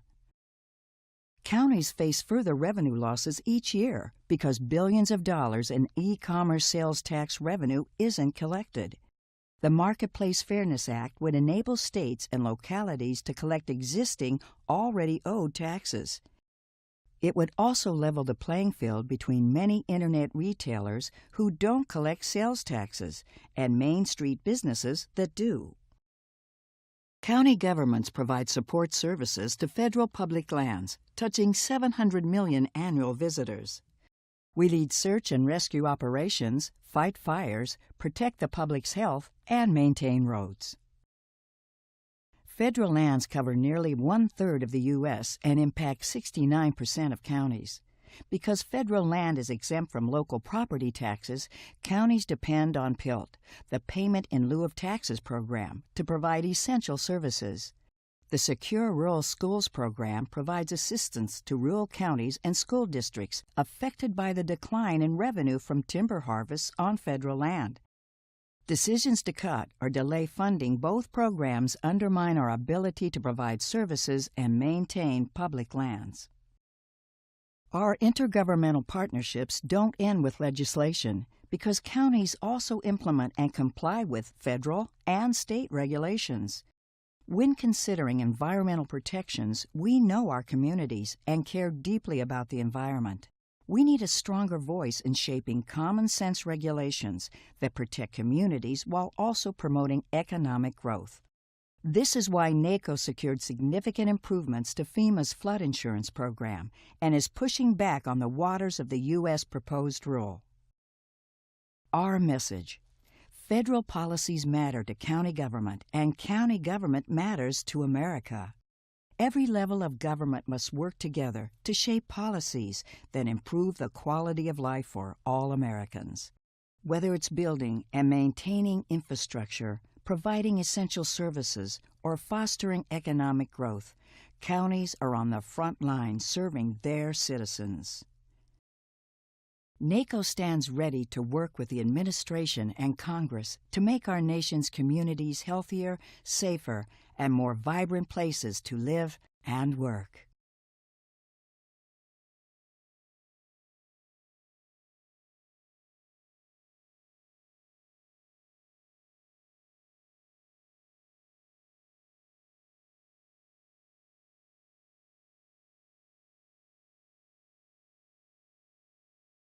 America's 3,069 county governments provide fundamental services for building healthy, safe, and vibrant communities.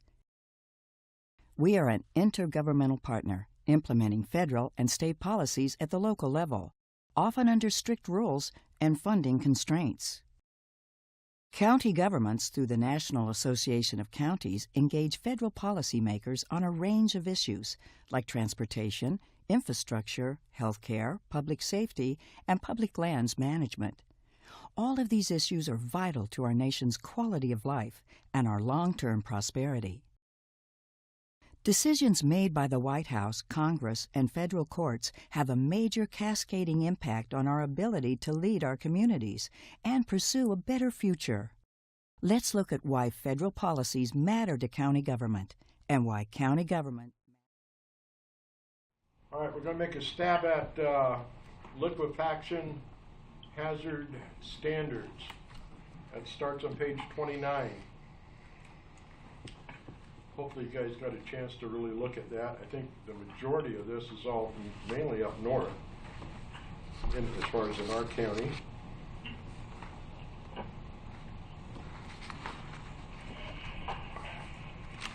I did not really get a chance to look through this section. Okay. Let me give you a page number. This will be page 29, first page of liquefaction. Paragraph 2A1. Maintenance, repair, or alteration of existing structures. Why would alteration of an existing structure be exempt from the requirements for a hazard area permit? There's no sizing that talks about alteration of existing structure. That's the only thing that would come to my mind. Did we decrease its volume, or is it just me? Can you hear me now? Yes. I can hear you now, yes. Thank you. Okay. I think perhaps the word alteration needs to be a little more definitive. When we were putting this together, things like alterations, we were thinking about you're replacing your roof, you're changing out your windows. We weren't looking at it as adding. A 3,000-foot expansion. No, we're looking at it that way. So maybe that should be defined. Or we could have such alterations in paren, and you could say such as,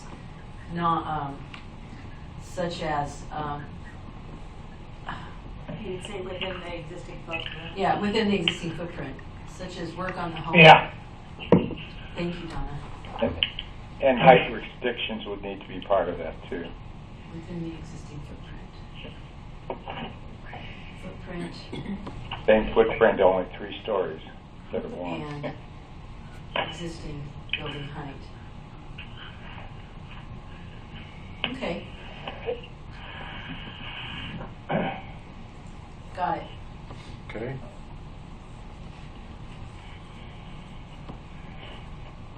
Okay, down in paragraph C on the same page, says subparagraph 2, if geotechnical remediation is required.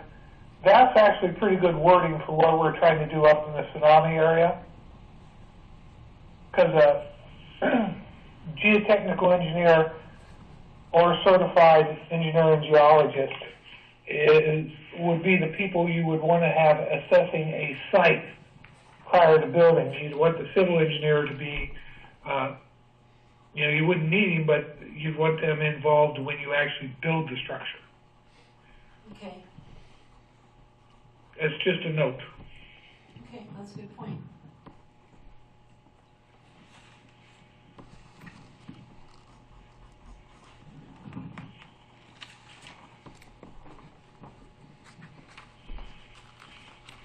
Subsection 7, is restoration replacement.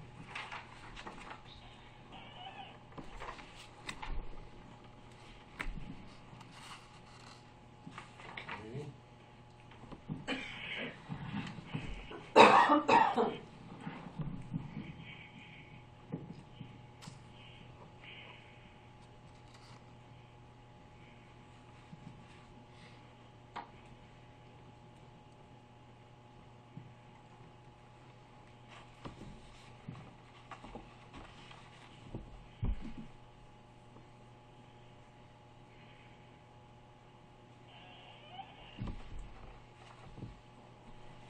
Landslides. Louder. Louder. We're moving on. Yeah. Oh.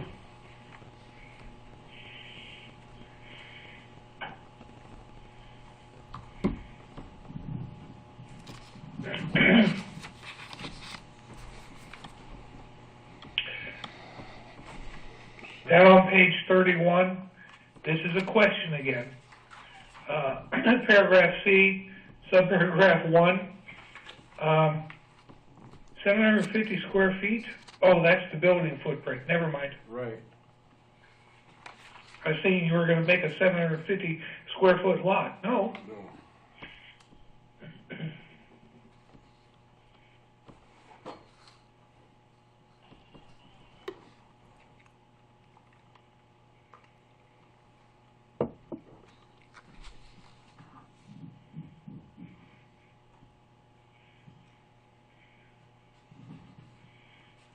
What?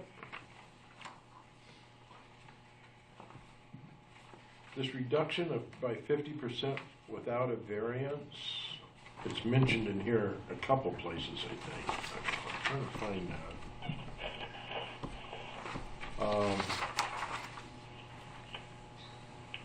Yeah, Carolyn, back on page 30, the bottom of page 30, 4A. Mm-hmm. What is that really telling me? As necessary to comply with this requirement, any required setback may be reduced up to 50% without a variance. Uh-huh.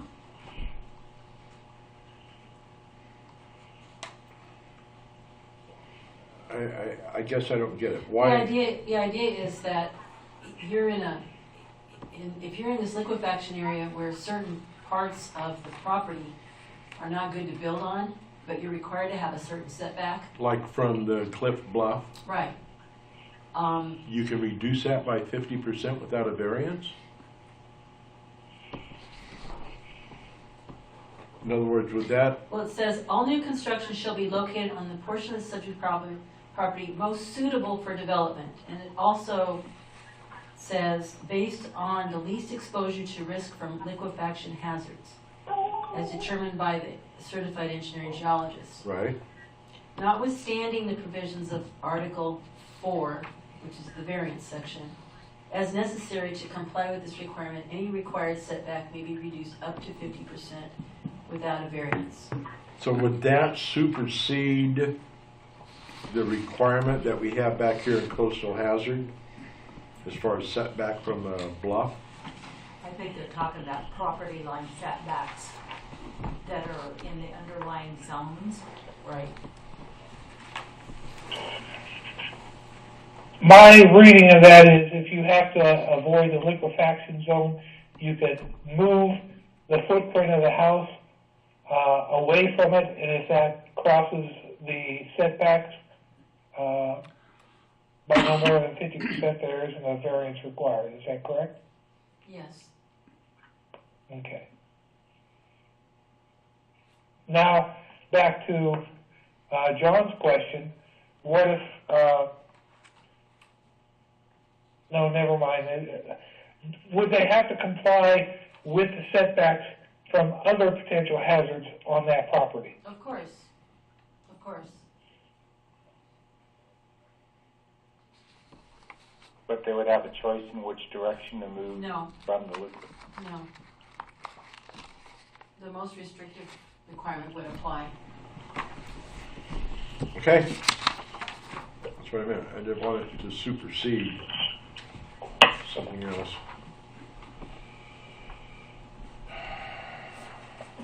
So in order to avoid liquefaction hazards, they couldn't move it into a floodplain, is what you're saying, correct? Yes. That's what Okay.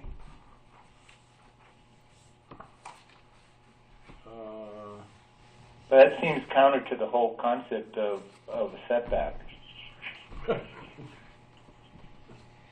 Well, yes, because frankly, that's normally, to reduce the setback, you normally require a variance. Yeah.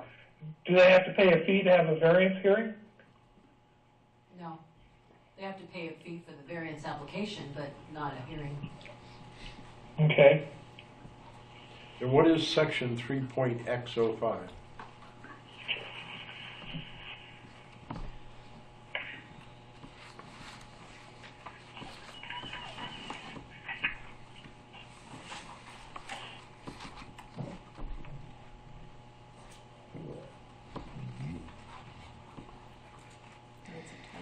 That's a typo.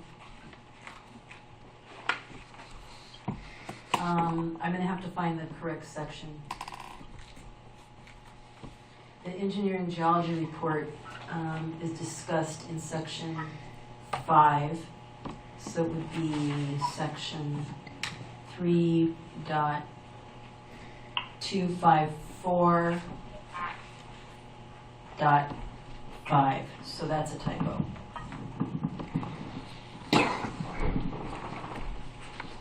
So it should read 3.254.5. Section 5. I guess it'd be a parenthesis around that. 3.254. all right. Okay.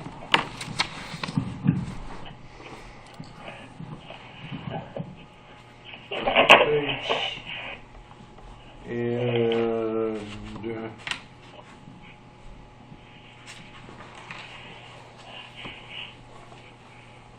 in this section, we do talk about final compliance for certificate of occupancy, right? Yes.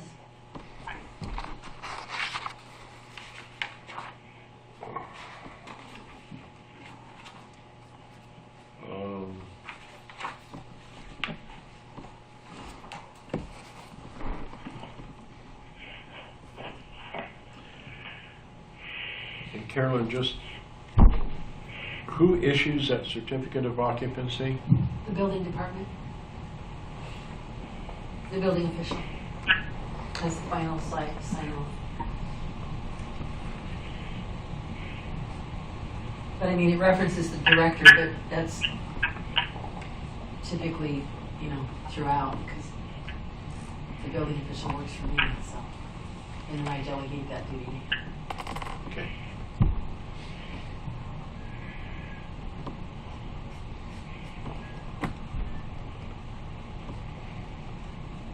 Any other questions to address on this section by anyone at this time? I'm just going back to the setback, again, I'm just envisioning a situation where the identified area is large enough to push them right up to the property line potentially, so that the setback. Yeah, well, Could potentially be, in order to build safely, would be more than the 50%. I mean, we're saying that that's a maximum, right? So if it's a 20-foot setback, they could build to 10 feet. that's what it's saying, and I believe that from the property line, but in a lot of cases, maybe our property line setback can be what, 5 feet?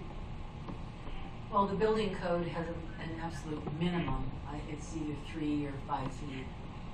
So again, this would not supersede another section's minimum? No, did not.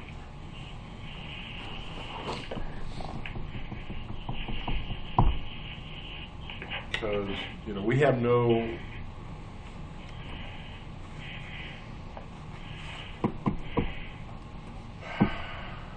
see, the minimum setback from a property line is an issue in a lot of different cases, to where I kind of have a problem with from the fire safety point of view. We have structures that are put into place, and I know I believe the minimum is, I think it's 5 feet, and then an additional foot based off a certain amount of height over a certain height. You got to move back further. But the ruling is from the property line. And what we have in some cases is the property line's here, there's a public thoroughfare here, and a fence, and the structure's built right up next to the fence. Because of this thoroughfare, and the property line's way over there. And I think in those cases, it just really misses the intent.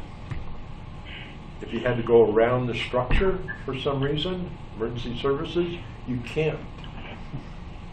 Because there's no minimum setback, or there's no space.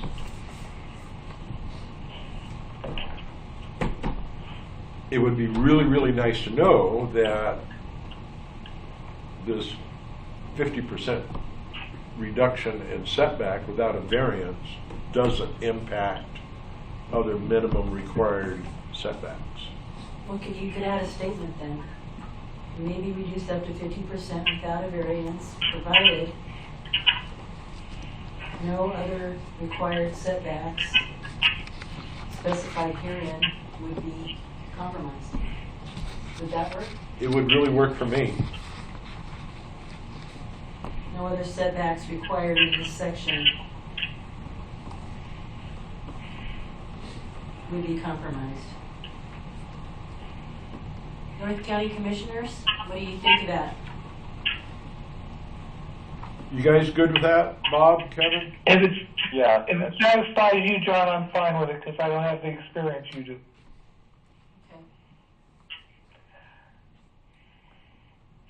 And on the other side of the building, it's how far from that hazard is totally determined by the certified engineering geologist. So he could say 6 feet or 60 feet Correct. from the identified edge. Yeah. And he could say 60 feet, even though 30 may be enough, and then we're impacting onto that 50% setback again. So we're just placing a lot of the Criteria on that report. 100%. The burden is on that engineering geologist, and that would really impact location considerably. So just wanted to be clear. Thank you.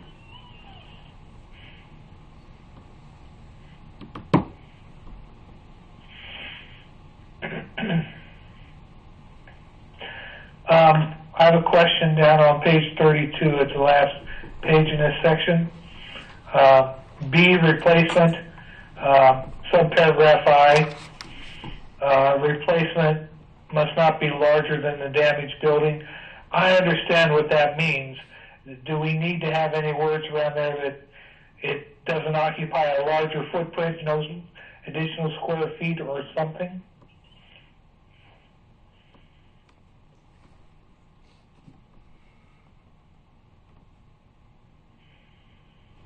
Larger than the damaged building's original footprint? But if we say larger than the original damaged building's original footprint, they can still go higher. That's back to what we were talking about earlier. Well, you could say the damaged building's footprint and building height. Well, they certainly wouldn't want to build on the same footprint if it's a liquefied zone that damaged the building. No, I think this is talking about damage by other hazards, Bob. Oh, I'm sorry. destroyed by fire or other casualty or natural disaster not associated with liquefaction shall be permitted. Let's see. Would it, and I'm sure the intent would be to rebuild or repair the existing structure, not move it 50 feet or 100 feet and build another one. That would be a new... No, the one I'm asking about is, it says that it cannot be larger than the damaged building. So the question is, how are we determining larger? Do we need to be more specific about that? Do we need to say it can't be have a footprint larger than the original structure and it can't be taller than the original structure, like we said earlier? Or is this sentence clear enough to everybody? Square footage might be a way to tighten it in. But if you had a two-story, 2,500 square foot building and you reduced it to one story, the footprint would be much larger. Gotcha. Could you just add the words footprint and building height, so it would read, replacement pursuant to this subsection is limited to a building or buildings not larger than the damaged building footprint and building height. How about building envelope? Because I can see someone with a building that's got a section that's 2 stories and a section that's 1 story that gets damaged, and so they're going to make the second story the same size as the first and thereby increase the volume of the building. If you say it can't be... I like the envelope because that usually is understood to encompass length, width, and height. Of existing... And that way we don't have to list them individually. Of the existing structure, though, that's what... The intent here is to replace the existing structure that was damaged or lost. Not necessarily build a whole new, different... Well, replace it but not enlarge it in any way. Yeah. That's why the word envelope usually says, or is generally understood to mean, same footprint, same height. You can't get bigger than the earlier structure.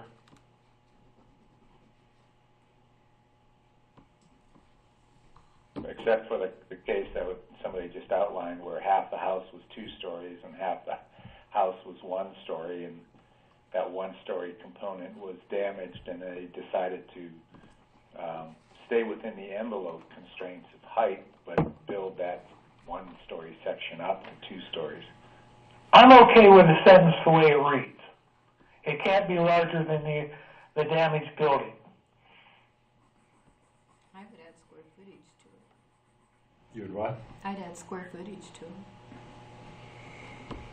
The footprint. Limited to the building or buildings not larger than the damaged building. Well, the damaged building would be the existing structure, and if it can't be larger,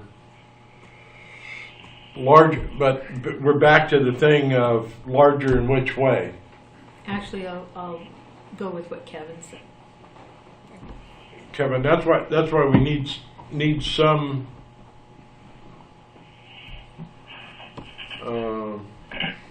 I'm okay. Well, I mean, we can go ahead and do that. That was just my opinion. If we want to say it cannot be larger than the original undamaged, we don't have to use undamaged, we can say the original structure's square footprint and height, because I think that's what we said earlier.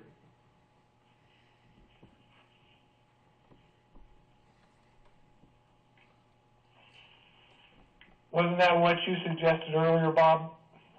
well, Yes, something like that. yeah, we talked about footprint and height, then square footage come into play. Well,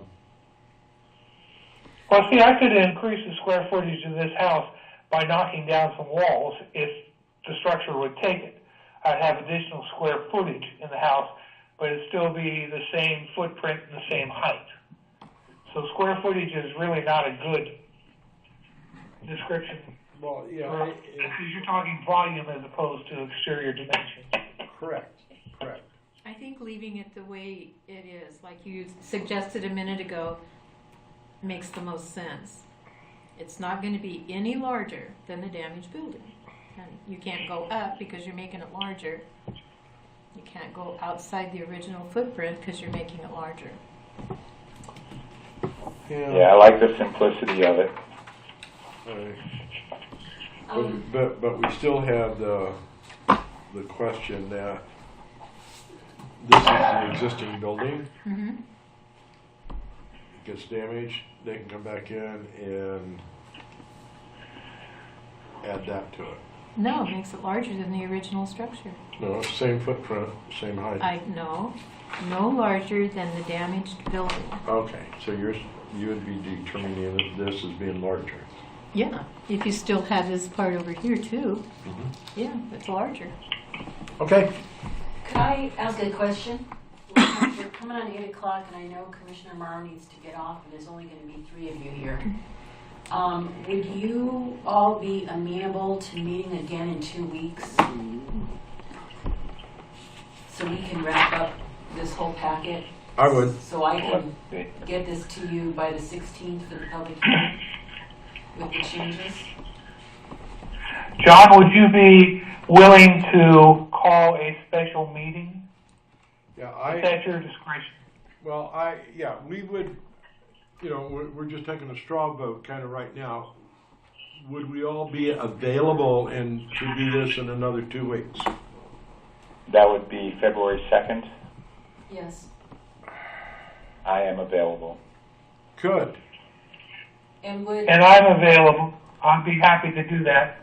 Okay, good. Would there be any interest in holding the meeting earlier than 5:30? Since you're having a special meeting anyway, you can call it any time you want.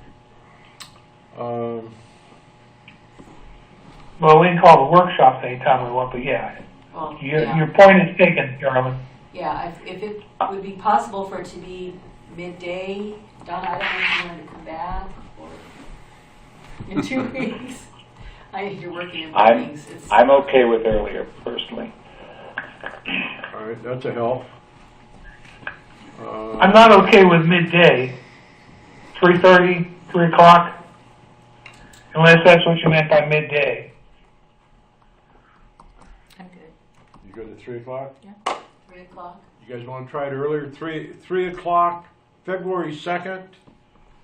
Would like to adopt or schedule a additional workshop on this here. Meeting will be scheduled February the 2nd at 3 p.m. at this location. Do we need to do a vote on that, or we just need to say sure? I will take your input as if that time and date's good for you. That time and date is good for me, John. All right. It's good for Commissioner Morrow. Okay. St. Marie. My calendar. St. Marie's good. I'm good. Thank you, Carolyn's folks. good. I want to drop off. All right, you. Bob. Thank you, Bob. Good night. Bob, take care. Be safe.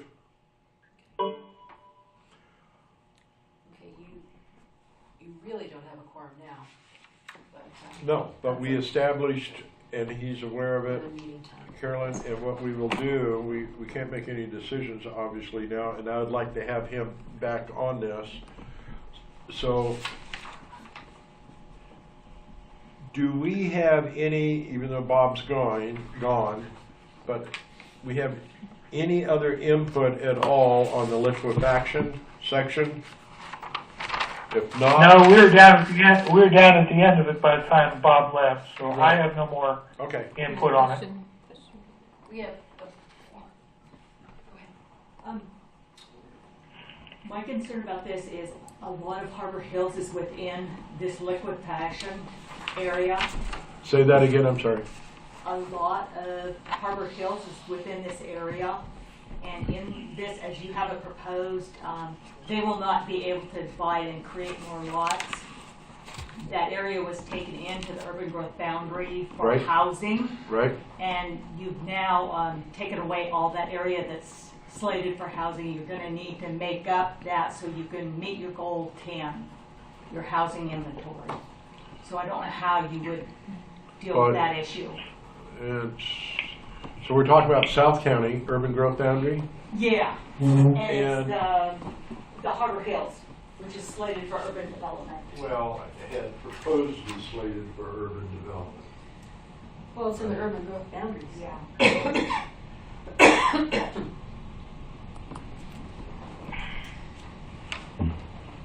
Carolyn, Yes. question out of curiosity. I buy a lot.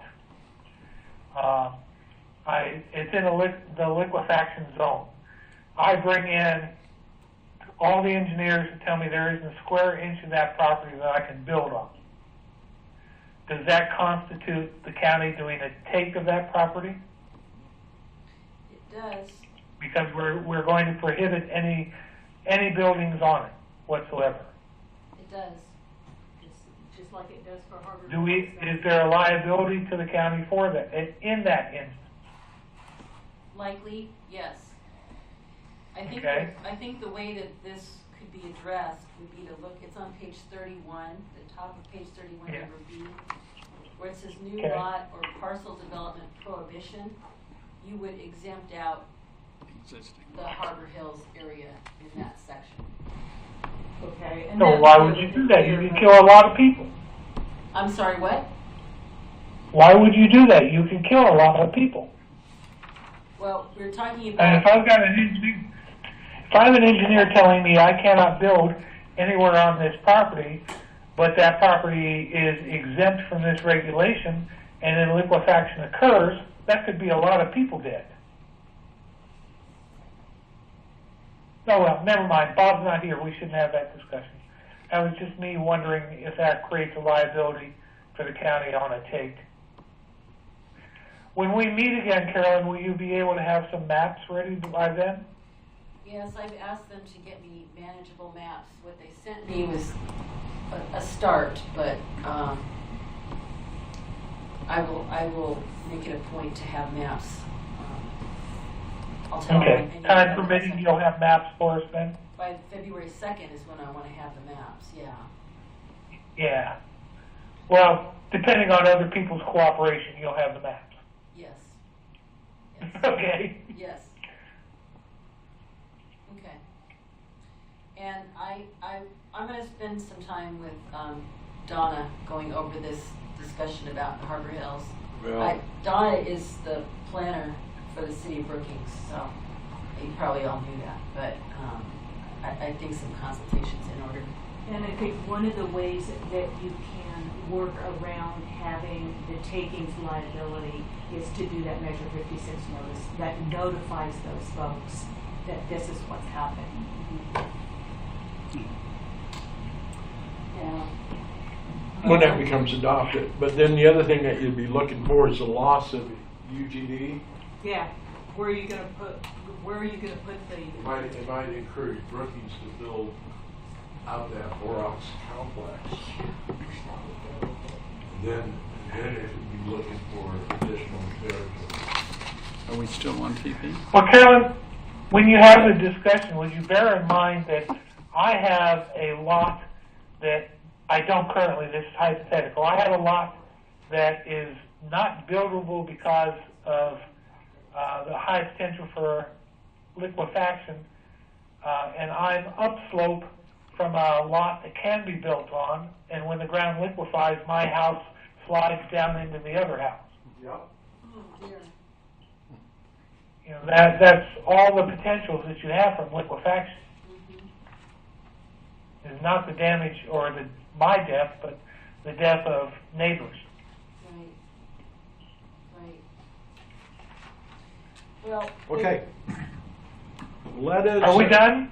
We're almost done, because what I'm going to ask you guys to do, Carolyn's got a little list of to-dos. I would like us to maybe review a little more on the liquefaction. We're not going to close it out entirely, and then be prepared for the next two sections that we have at our next meeting. And the last section that's And on we access management, yeah. And we'll continue on with this this agenda. And Carolyn, if there's any additional items that No. we're not planning on putting any additional items on this agenda for the next meeting. I would like to ask the commission, it's clear that as you were talking, you spent a great deal of time looking at this and had questions. If on these next two sections on landslide and wildfire and even access management, you'd be willing to email me your questions, I would really appreciate that. I think that it would, because sometimes there may be some simple things I can answer that, you know, might make you feel comfortable, then we don't have to go over them and over them in a meeting. If everybody would be amenable to that, that would be really great. Yeah, I'm fully in supportive of that. Okay. And just so that you guys know, I'm glad that we're going to have other time to review it, because I do have, and I will get you some emails too on the wildfire section. Yes. And I'm willing to meet with any of you one-on-one if there's things you want to go over that would help, you know, create some efficiencies at the meetings in the future. Okay. I think we'll bring this to a close this evening. It is 16 minutes after 8, conclusion of January 19th, 2017 Planning Commission meeting. Thank you. Thank you. Thank you, Commissioner Hugh.